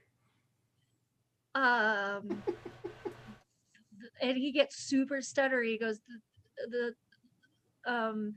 Monkey King is here. Uh-huh. Give the bells, monkey, stick, Oh. tail. Oh, No. good lord. Okay, come on, let's hurry before anything terrible happens. Come on. And he like you can see like the nervousness has just gotten so much worse, and he's like, let's go. And so he takes you into that first courtroom where you originally walked in and met him. And the table seems to be split into three parts. Two curved pieces and a smaller round table that have been pushed across the courtyard. And Sebastian gives you a nice little pat on the arm and runs off.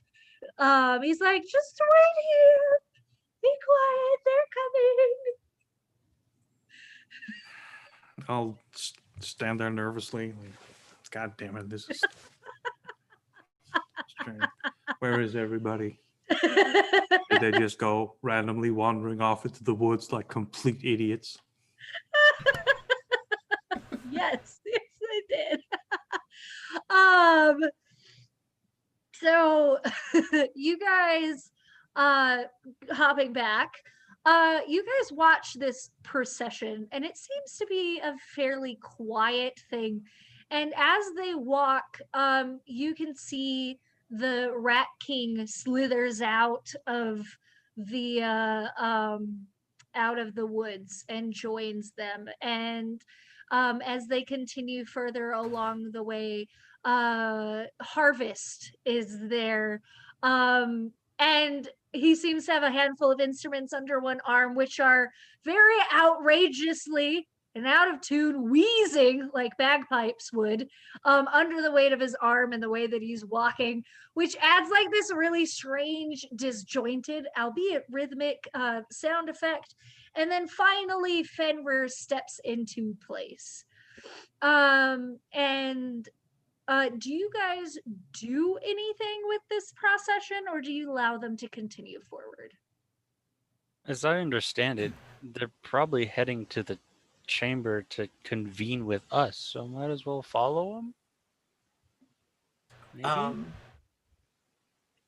Yeah, I think Kat would like to use magic to alter her outfit, if possible. Okay, I will roll weird for me. Okay.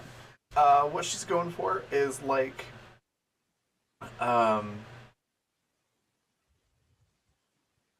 sort of like a women's suit, but all fall colors and like 3-piece. Cool. All right. Oh no. Because that is magic, you could tell me what goes wrong. It's all too big. So It's just one like- piece instead of 3 pieces.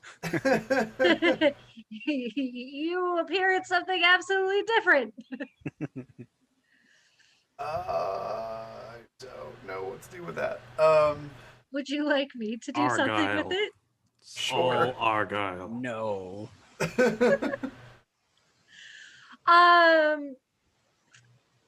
You you magic yourself with this idea in mind, but instead of this beautiful fall colored 3-piece suite with whatever accoutrement accompanies that, instead you find yourself wearing a swan. Wearing a swan. Like Bjork. York dress. Awesome. Yes, you are now wearing a swan with like You know the dress, yes? I am unfamiliar. What is? Google it. Google it. York swan dress. It's amazing. How do you spell their name? BJORK. Okay, that's what I thought, but I wasn't sure. Swan dress. What in the world? Oh my god. Right? Isn't that a piece of art? It's certainly People were something. talking about it for like a good week. Yep. Cat's obviously And gonna we be like, still are. yeah. Cat's gonna be like, well, obviously this is not what I was going for. But she's gonna rock it anyways, and just join the back of the procession. Okay.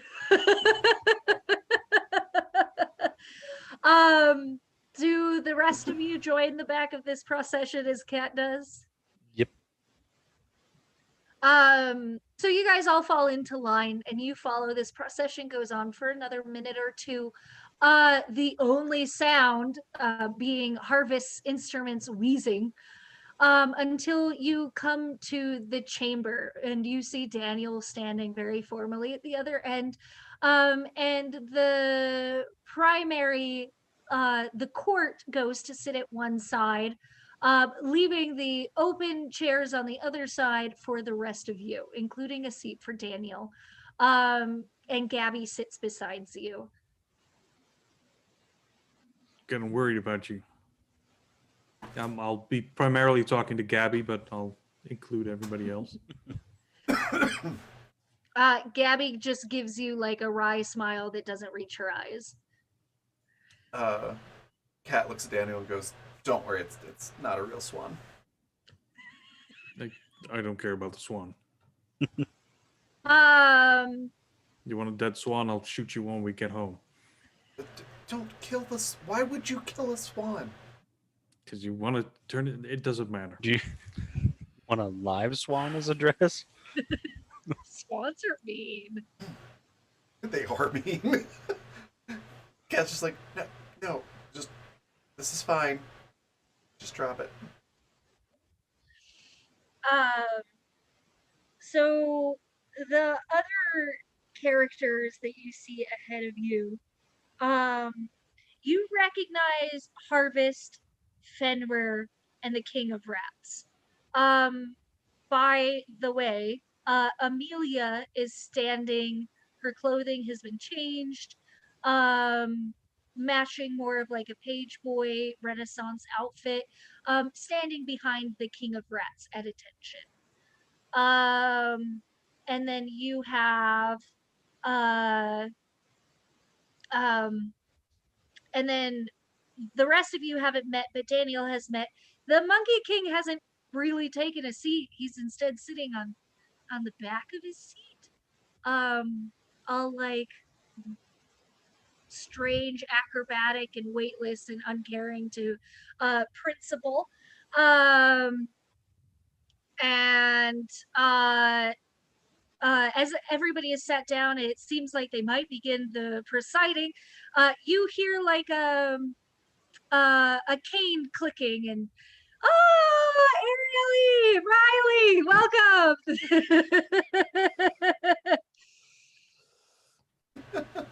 Sorry, easily distracted. Thanks so much for coming in. So you hear this cane clicking, and you hear an old woman's voice shouting from the other end, and you hear this woman is like, don't you dare start without me. And this cantankerous Latin woman with a shock of white hair that falls back her down her shoulders, who you can tell for most intents and purposes is completely human, and very This is my out of mother-in-law. place. What the heck is she doing here? And in tow with her, you see a very small child holding on to this woman's skirts, or pants leg. I honestly can't remember. It's going to change from scene to scene, what it is that she's actually wearing. And the child is kind of like got a thumb in its mouth, and it's kind of looking around all wildly. And yes, Tabitha, Is that one of the missing kids? it is not one of the missing kids. Thank you. Well, the little boy is kind of looking around and peering around, and Alicia says, she gets there a little out of breath, leaning on the table, and pulls up a seat, pats the little boy on the head, and says, Jose, now, if you can be a little bit more patient, you can play with Uncle Fenrir. And Fenrir gives like what is like a playfully disinterested huff and rolls his eyes, and the little kid just like squeals and like runs over to go give Fenrir a big hug, and then just sits quietly enshrouded in the fur and detritus that the fur holds on to, and almost disappears. And Wow, then he is a sucky god of fear. Is anyone afraid of him at this point? Fenrir has his very sweet, very strange, I will do what this crazy old human woman will tell me to do. Alicia finally sits down and wrings her hands out and looks at the others, and she says, I assume that I'm not late enough not to hear the plea of these um, mortal world residing folk. Is that correct? And she looks at Daniel and Tabitha. I'll.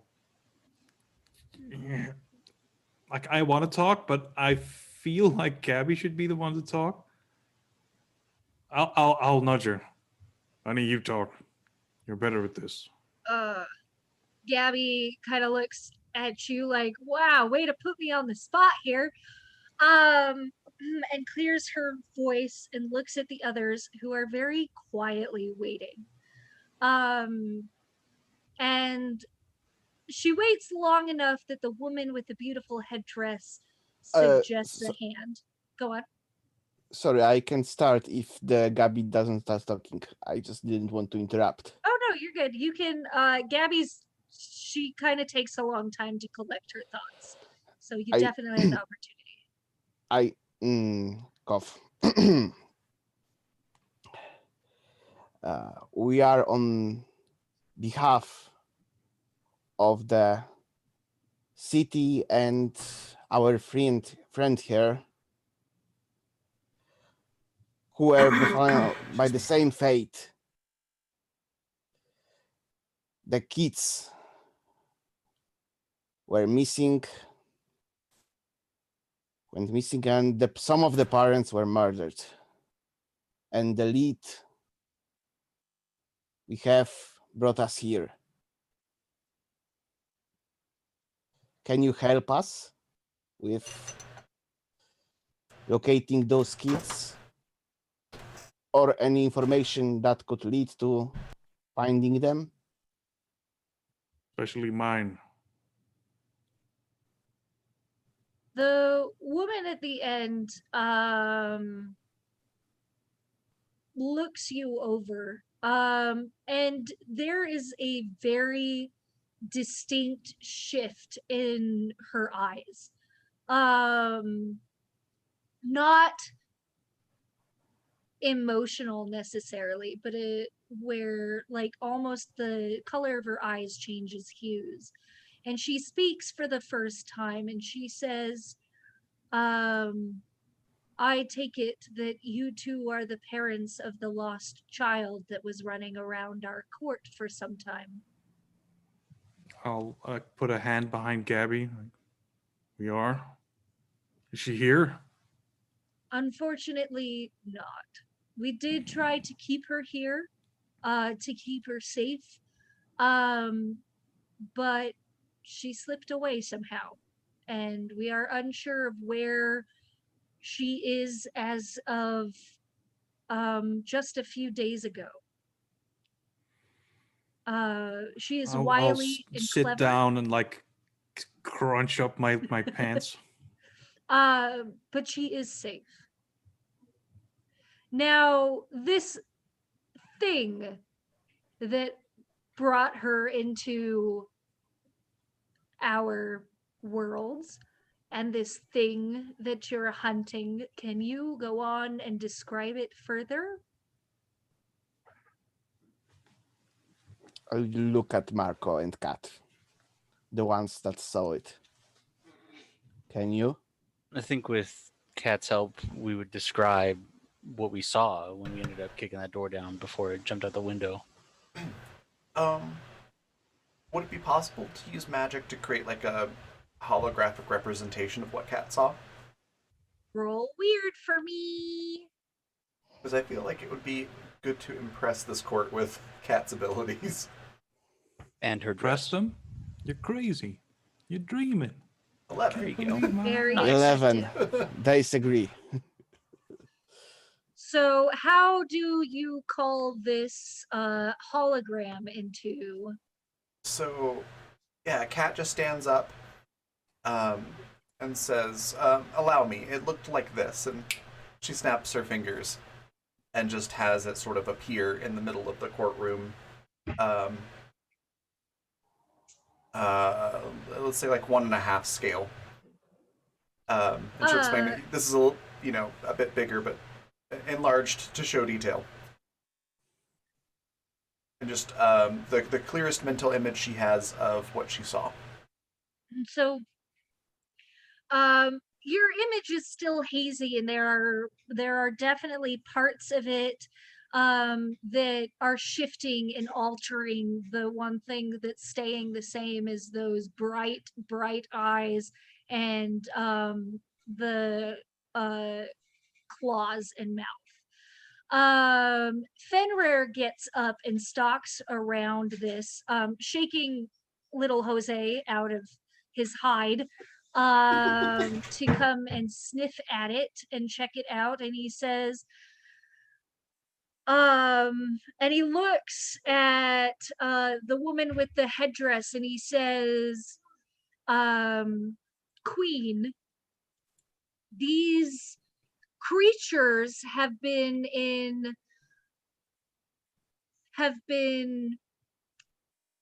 under lock and key for thousands and thousands and thousands and thousands of years. There is no way that these could be let loose. And he sits back down. Then how did I see one?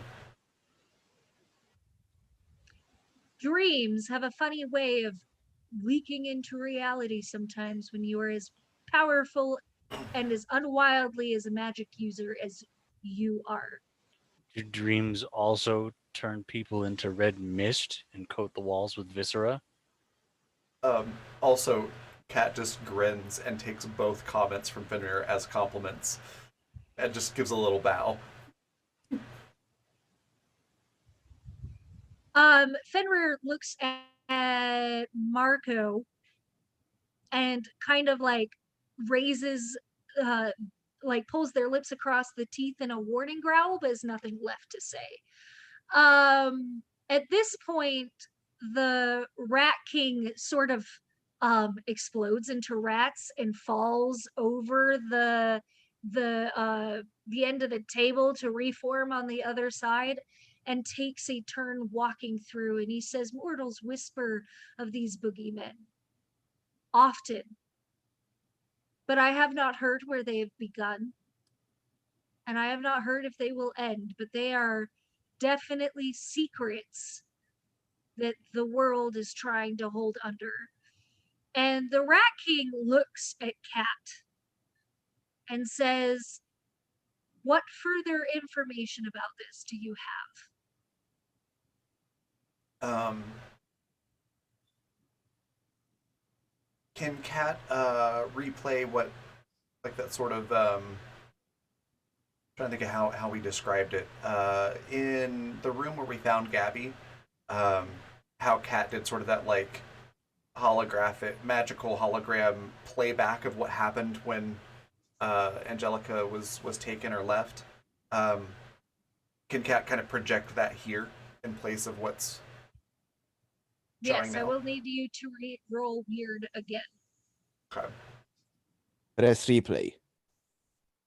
And Alto, I hope you're not saying that we dreamed this into happening. Fenrir begins to answer, but the woman in the headdress cuts him off. Kat, you get one glitch, which you may name and describe. I'll do the you take one harm, ignore armor. I do have the I took immortal now, so it says whenever you suffer harm, you suffer one harm less. So I'm not sure. I think that would cancel it out, but Okay. the effect would definitely be like a bad headache and like signs Bleeding of from the strain nose. to yeah, maybe bleeding a little bit from the nose as she tries to replay this. Perfect. All right. The court watches as this replays, snatching the creature slithering through or pouring through the window and snatching Angelica up. Daniel, you can tell that Gabby is very, Yeah, I wince at that scene as well. very unhappy and not necessarily handling it away. Like she looks instead towards you and away from that like she can't watch it. Um, I'll try to hold her hand. she will not have it. Pulls her head back. She's like, nope, nope. I'm still angry at you, but I'm not gonna look at Fine. it. It's all my fault. I get it. So she pulls away from you, but for just a moment, like she lingers there, and then she puts her hand not on your hand, but on your arm instead. And she still looks furious, but she's not going to acknowledge either of Mhm. this. I just look hurt looking at that scene. And Fenrir growls again, but still has nothing left to say. He says, "This is." You kind of get like the body language of preposterous, like this couldn't happen. But the Rat King kind of moves around and then comes to stand beside the Queen, and you again can see that shift in her eyes, and he leans forward and says very gently, Jezi Baba, there is a good chance, a very good chance, that whatever is here in that human world could make its way back to our city. And if it is, as what Fenrir thinks it is, it will gobble up not just our courts, but the city and the people here in the city. It could be detrimental. And you kind of get like the rats, because there's no face for the Rat King. The form of the rats just kind of slide over, like you get the impression it's looking at Fenrir very pointedly before sliding back to address Jezi Baba.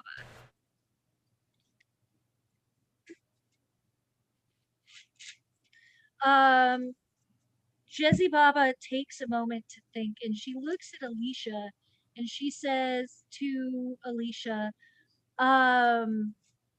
what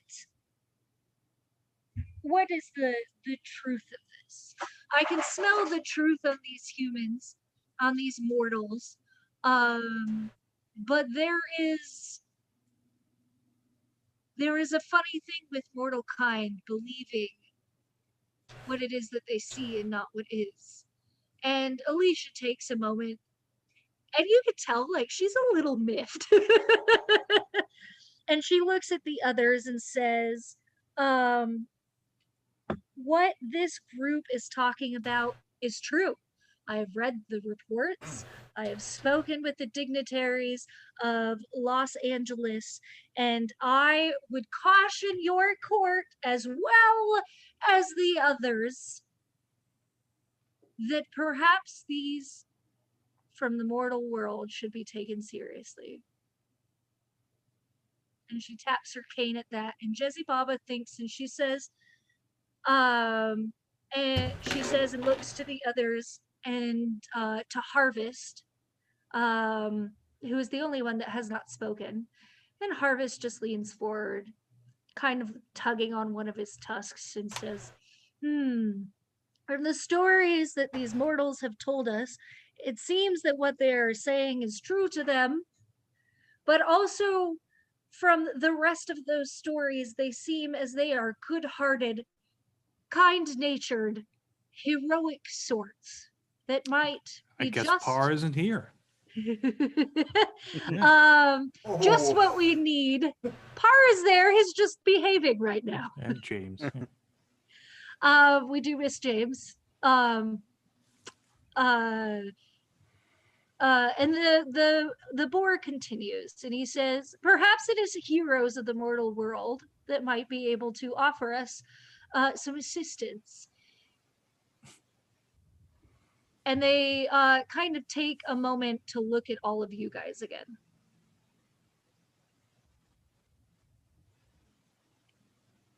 What, we're supposed to clean up your mess? He's from here, right?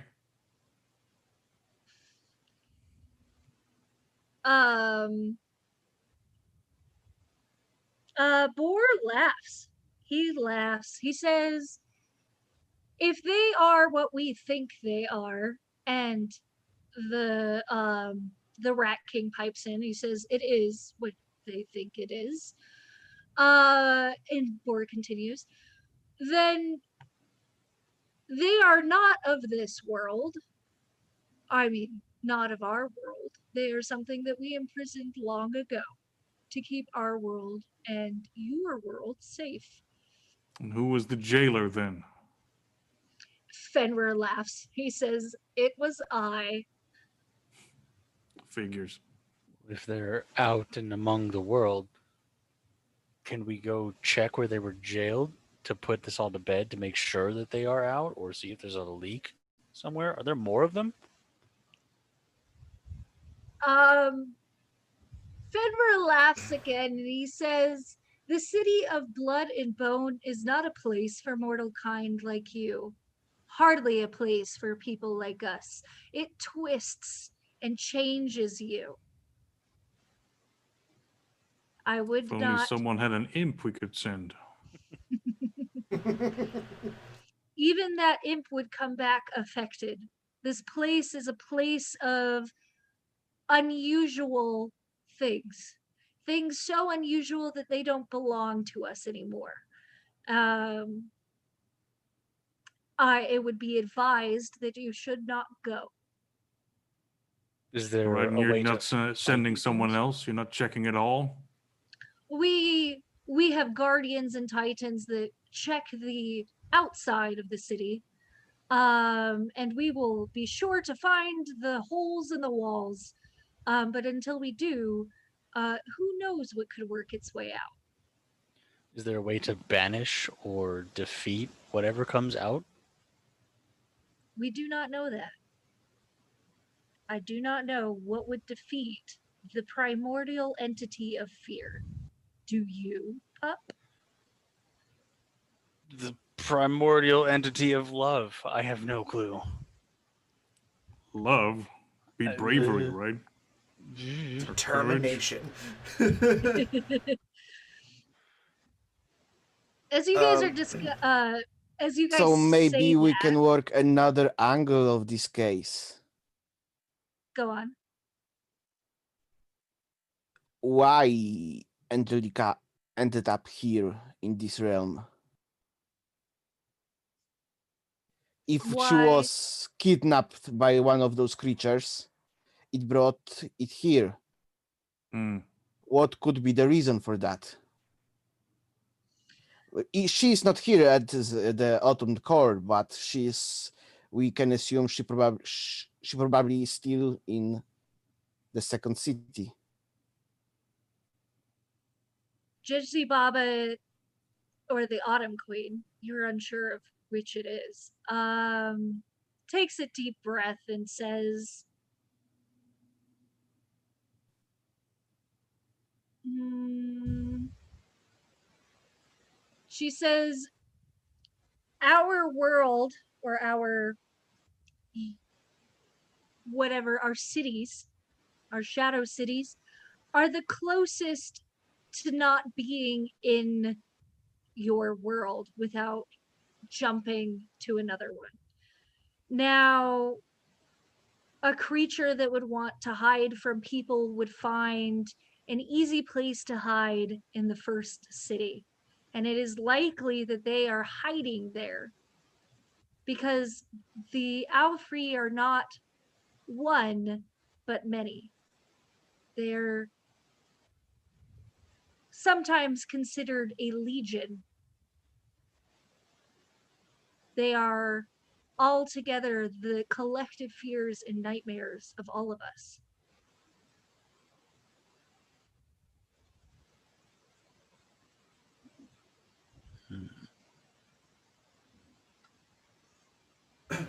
Cat, I think is gonna look at Fenrir and say, so, and make sure I'm getting all this right. So, these things were locked away eons ago, um, and you were charged with making sure they don't get out, right? No, I was charged with putting them away. Also, cat, roll cool for me. since you are directly talking Okay. to Fenrir. Nope. God of getting hugged by kids. Yeah. Scary. Kids are scary.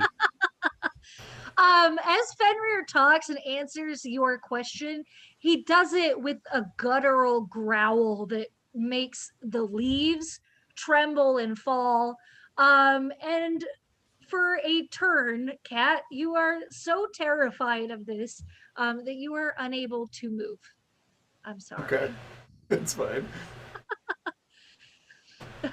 Jose like latches onto his leg again. um but what Fenrir said, he stands by, that he was only charged with locking the gate and putting them in there. He doesn't protect or watch over the city of blood and bone. Jesse Baba, or no, sorry, the Monkey King is the one that kind of takes the plate, and he says, I like this idea of fighting fear with passion. And he sidles over towards the side of the table that Daniel's on and kind of sits at the edge and leans back in a very familial manner. Whether Daniel likes it or not, it's up to I him. do not.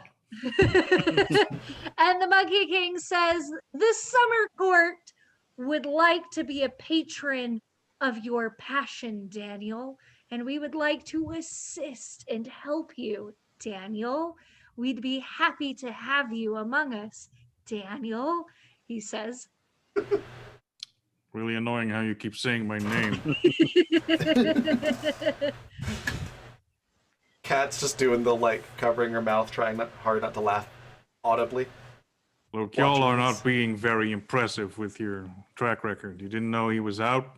You don't know where he is. You don't know why he took my daughter. And you don't know where she is. Well, I understand the creatures are sort of danger to entire worlds and stuff, Mm-hmm. but I doubt we can pin any charge on them, put them, make them face the court, the law, and sort of things like that. Aren't then we supposed just to find the kids? In this case, Mm-hmm. is locating the kids Yes. an easier Where task? is my daughter? The Monkey King smiles and he says, the Summer Court has seen her, and Alicia, pointing to the older woman across the way, has seen her. But your daughter is a clever thing, running back and forth and here and there, under and over, around. She is quite wily to know to keep out of one place. If that thing is hunting her, you don't want her sitting still. If that thing is hunting children, how many of them are clever enough to escape into the cities? And how many do you think have been holed up somewhere to be twisted and shaped like they are? Can That you is the find them or reason not? they kidnap the kids. Tabitha becomes serious. Say that one more time. Tabitha becomes very serious. That is the reason the kids were kidnapped to become the creatures. That is likely why the kids have been kidnapped. You see, we can't, they can't procreate like you can. We shed our essences onto the children around us, the children from the mortal world, and leave a part of our fairy soul in them until it takes over and they are more fae than human. I If- share a look of shock and fear with Gabby, who is, I'm assuming, also like, what the Yes. fuck? Like, you could tell, like, Gabby is using all of her willpower not to, like, table flip and, like, rage out on these people like she has done to you. See, but that's why I married her, you know? You know, we flip the table together, break off the table legs, and go clubbing.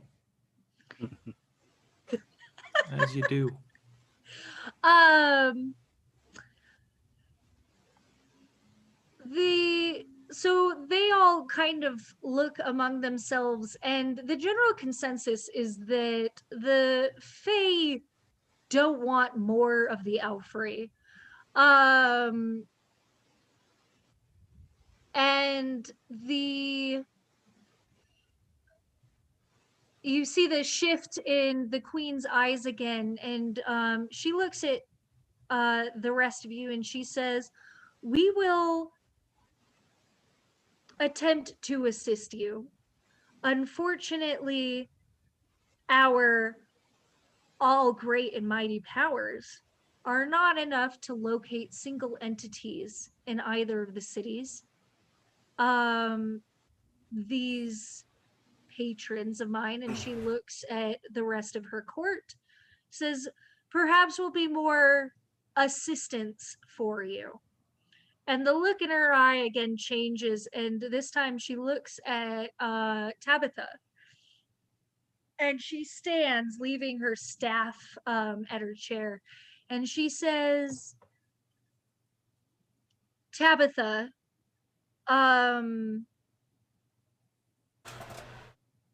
shoot, my brain just blinked out.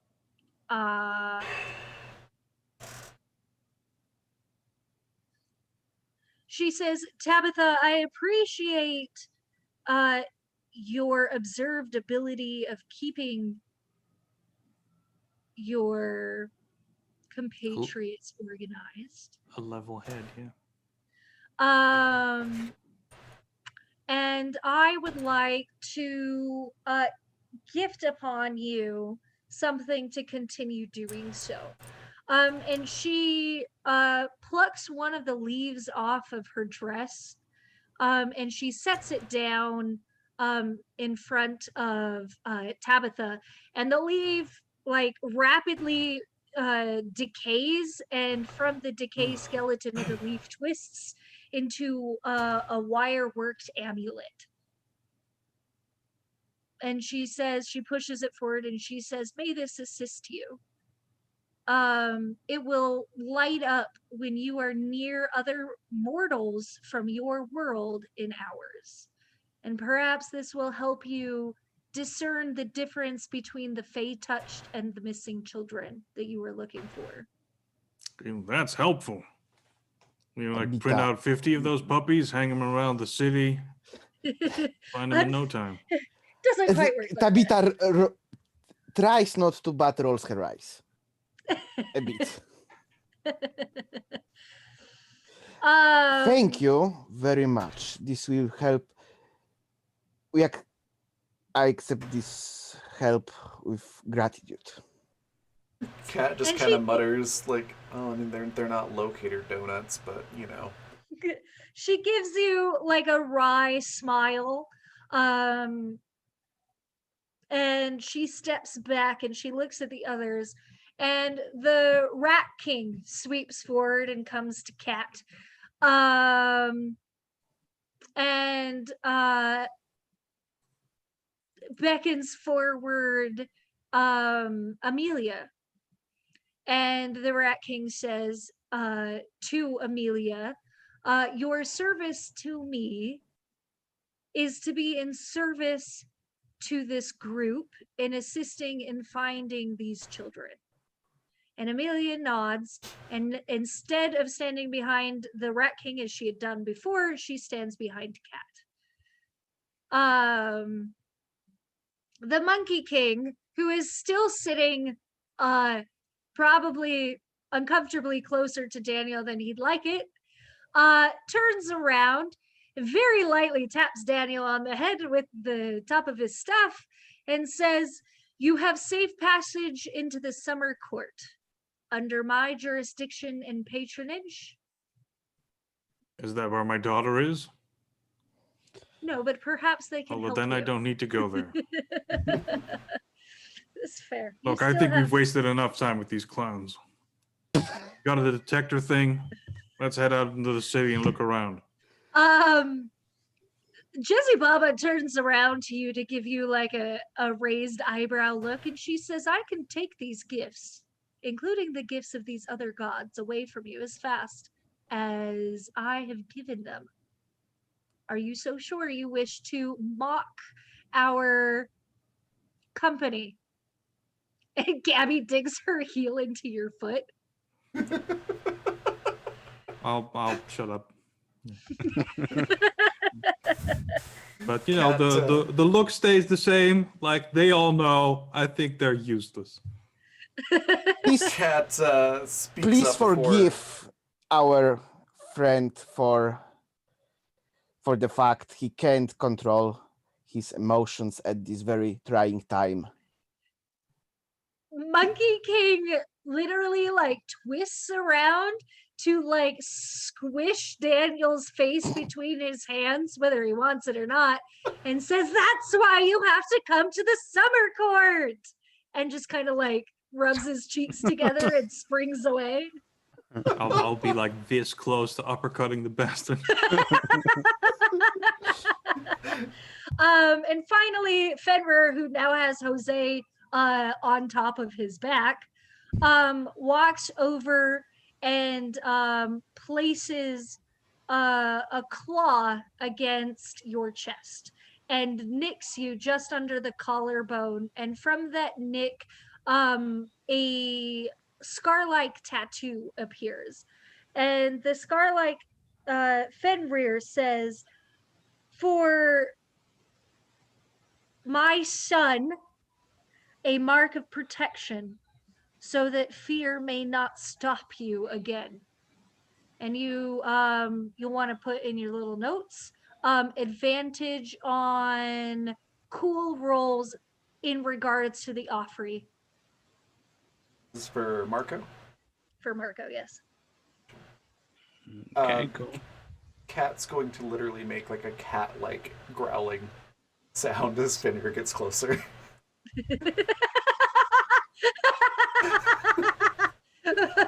Fenrir ignores her. Like, even like to the point that Fenrir really wants to fuck with you, but you're mortal, and it's probably best not to like totally break your mind yet. And you guys are the court sits back down with their gifts bestowed upon you, and says, you have a place of safety here. We hope that you find those children, including your daughter, and Godspeed. Thank you. As Autumn Court. Cat's just gonna sort of nod, just acknowledging that something was said, pretty much, and then immediately turn to Amelia as they're walking out, and just say, "I did not get into debt with the Huldra just for you to go get into some sort of debt to somebody even worse." What the fuck, Amelia? Amelia is going to leave in, and she says, "I'm not paying my own debt." We're gonna talk about this. This conversation's not over. The court dismisses the rest of you. Thank you, bows, and leaves. And so you can go back into the city or rest. I'm immediately heading out into the city. Daniel is undone. Gabby is reluctantly following Daniel. Yeah, I know she's arguing with me about how I messed up. She's just so mad all the time. After the short conversation with Amelia, Cat's gonna wait up for Harvest and see about having another meal with them. Harvest time has come and gone, and there will not be another meal today. I'm sorry. Oh, it's totally There fine. is one harvest time a year. Yeah, that's just completely what Cat would do, and then probably would be like disappointed, go like, "Oh, I was gonna share more stories, dang it," Aw. and go looking in the city for an Alphonse taco. I Or mean, you something. can roll. Would you like to roll to find Alphonse's tacos? Absolutely, I would. Is that a sharp roll? Yes. A 9. You are asking around, and you clearly get that it's around here, but unfortunately, you can't find it. It seems like everybody just gives you one detail that's wrong, and you just are lost, essentially. Cat But not rejoins. so lost that you Oh. can't find your group. Okay. Cat rejoins the group very cranky. Okay, key question. Yes. Do our phones work here? They do not. Mm, You have access to all the information that was previously downloaded on your phone, but you do not have any Wi-Fi. You're essentially on airplane mode. uh, is there a way we can report this back to the Deus Angeles to let them know that's sort of bigger thing? You would have to get back to your world, I essentially. guess. I So can do not that. until we finish searching for the kids here. Yes. Okay. You do know that you have probably at least 7 children that you could be rescuing, but there's like 15 altogether. Yeah, like we have the main quest one, and then we have like, Side the quest ones. collectibles for the other ones. Yeah, like secret items that you can Yeah, find. you don't 100% the game until you get all the kids. Exactly. All I right, feel we're like going achievement hunting. I feel like this is a pretty Moment to wrap. yes Yeah. to wrap up. Um Fantastic. Does anybody else have any questions about this or things that you wanted to do before leaving or anything like that? Just I so wanted that to put the picture of Daniel like walking out the front gate, hand on his gun, and Gabby like angry at him, yelling that like right beside him, like, why aren't you listening to me? Yep, walking across this narrow bridge. Hmm.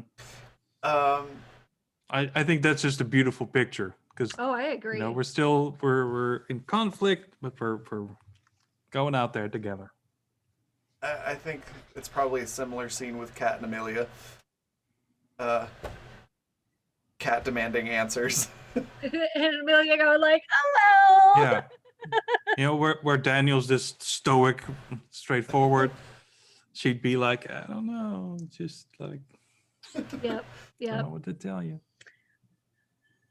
But that's pretty much it for Kat for this Cool. one. Marco or Tabitha, do you have any questions or any last notes that you want for this area before moving on to the city? We're going to wrap up, but just so that I know for next time. Nothing specific. Marco's just checking out the tattoo, seeing what it looks like, and cool. No All more here. right. Yeah, Tabitha thought for a moment about reminding Daniel that we really are here to find his daughter, and that You think I lashing forgot? out. Yeah, I know. Lashing out at people that are powerful here won't help us, but she thought better about it. Like, that's not a good idea. Yeah, it really wouldn't be. Yeah. I've been on task this whole time. Like a dog with a bone. All right. Well, if that is everything, then let's do our outros. Yeah, Let's favorite start- things. Yeah. Can let's I go start with- first? Sure. Yeah. My We'll do, favorite thing different was order. how thoughtful Econorlax was. I'm serious because I've noticed this over the past couple of episodes, but especially today since you've been gone and I was paying attention. I noticed that you put a lot of thought into every like interaction and thing you were saying and how you approached people. I thought that was real cool.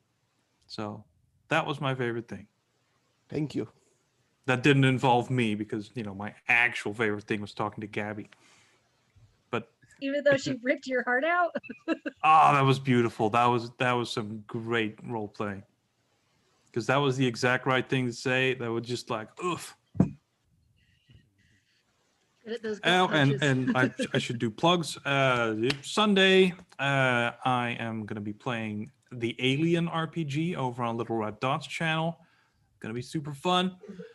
We're going to do a mission where we should really be Marines, and I don't think any of us are Marines.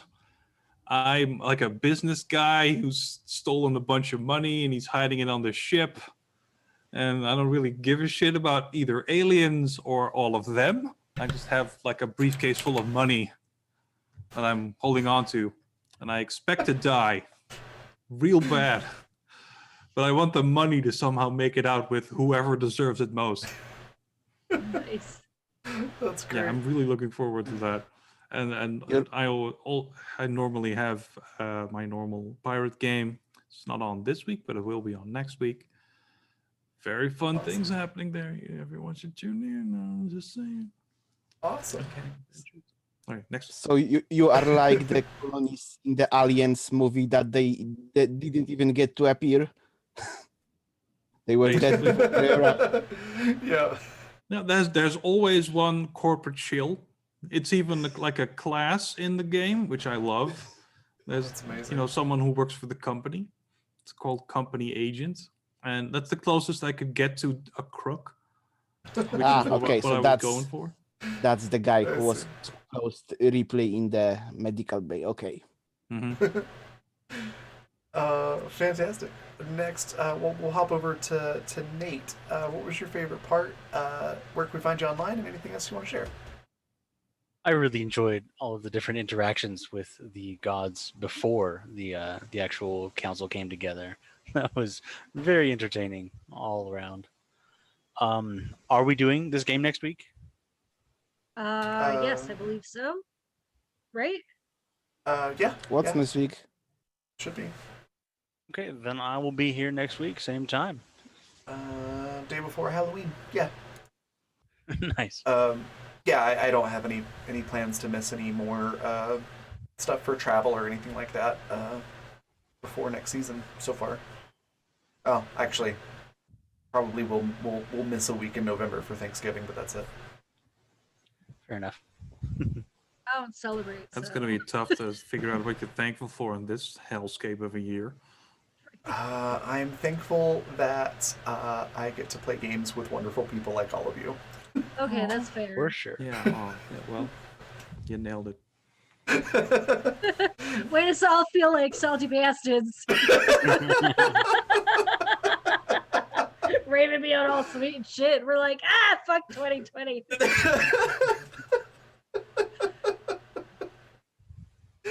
Is there anything else, Nate? No, that's it from me. All right. Econorlax, what was your favorite part? Where can we find you? And anything else you want to share?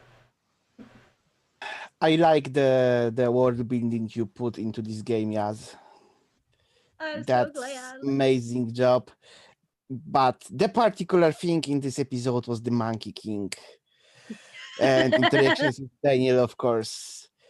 This character feels so alive in my head. I'm so glad. When I learned that Amazing So- job. I've been the fairy part of the city is a collaboration with Troll and Prettiest Princess. And when we were talking about the different patrons that would like support you guys, it was brought up that the Monkey King could be one of it. And I'm a huge fan of the Monkey King as like a mythological character, and was just like screaming about it for days and I couldn't tell anybody. Anyways, I'm glad As you soon enjoyed as- it. As soon as you I said love- monkey with a did staff, I was like, oh, I know what this is. I know, but I feel like Daniel would not know. That's fair. I love the character at least as much as Daniel hates it.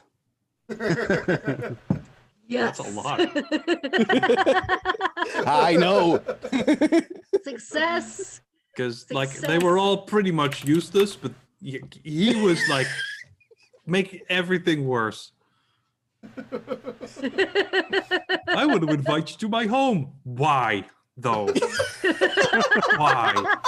Nothing I want is in there. So you want to know a secret? There's literally nothing that you could do to the Monkey King that wouldn't just like appeal to him. because you're so passionate and angry and frustrated with everything, and he's like, yes, more. I was real tempted to just fight him, but I mean, he would have owned you, but It he would would've be loved so it. funny. That'd be great. at least I got the gun back, though. That was nice. I was be a lot impressed. of He paper- was going to that keep would've been it a lot of the paperwork. entire time.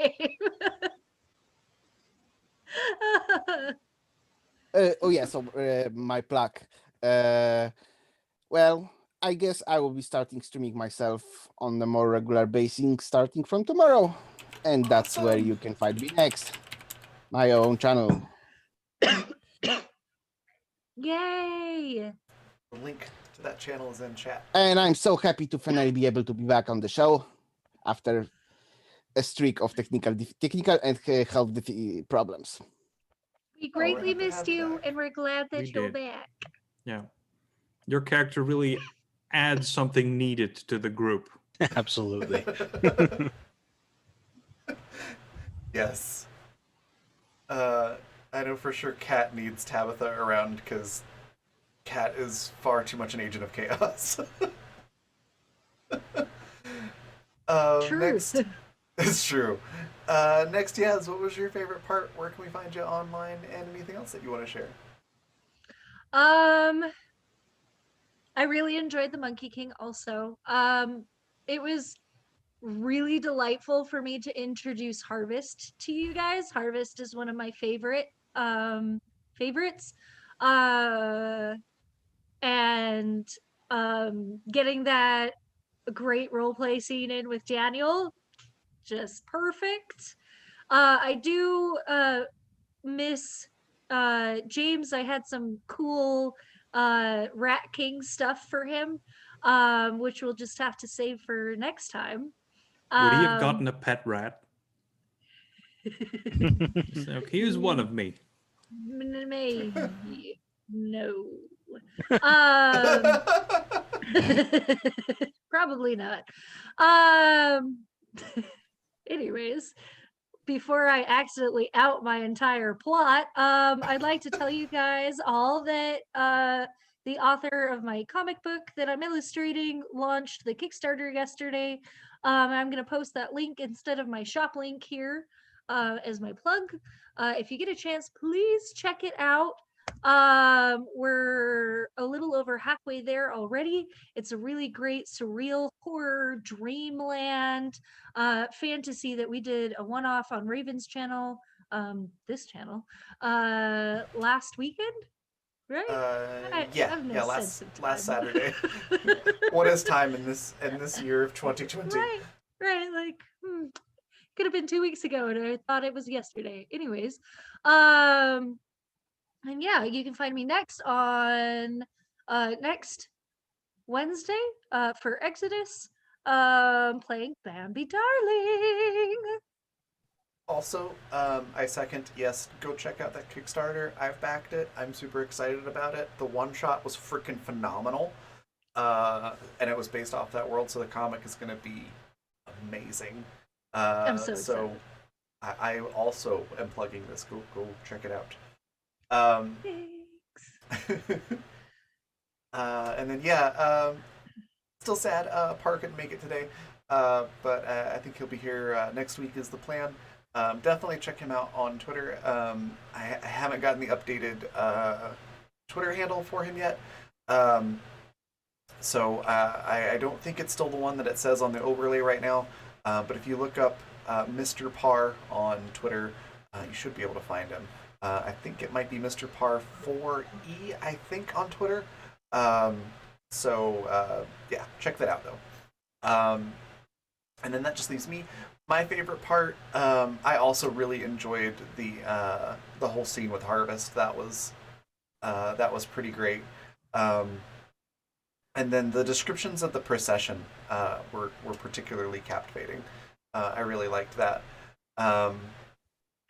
If Kat had a chance to interact with the lady at the front of the procession, she was totally going to do a cheesy pickup line that involved falling for her.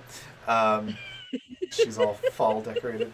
Had had that loaded and ready to go. Just didn't have the opportunity, but so I had to share that. But the whole thing was fantastic. I really enjoyed all of it. You can find me next GMing Animus Absentus tomorrow at 6 p.m. Mountain Daylight Time, 8 p.m. Eastern.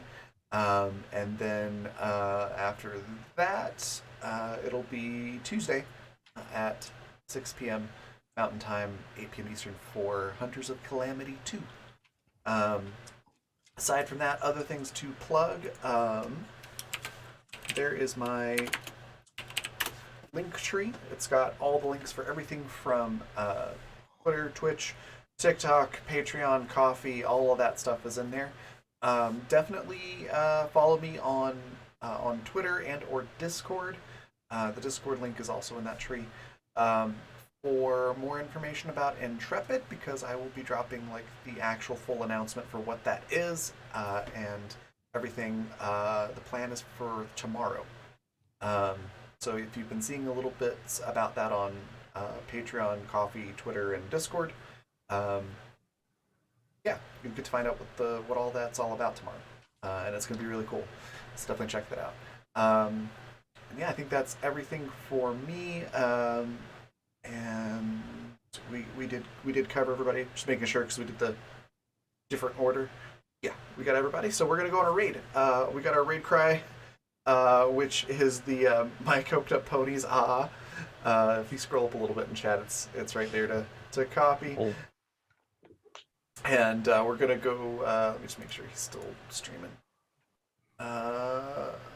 He's on a Be Right Back screen, but he is still streaming. So we're gonna raid Keltazar, who's streaming some Call of Cthulhu, some fun, creepy stuff. And then yeah, I will see you all tomorrow. Bye, everybody.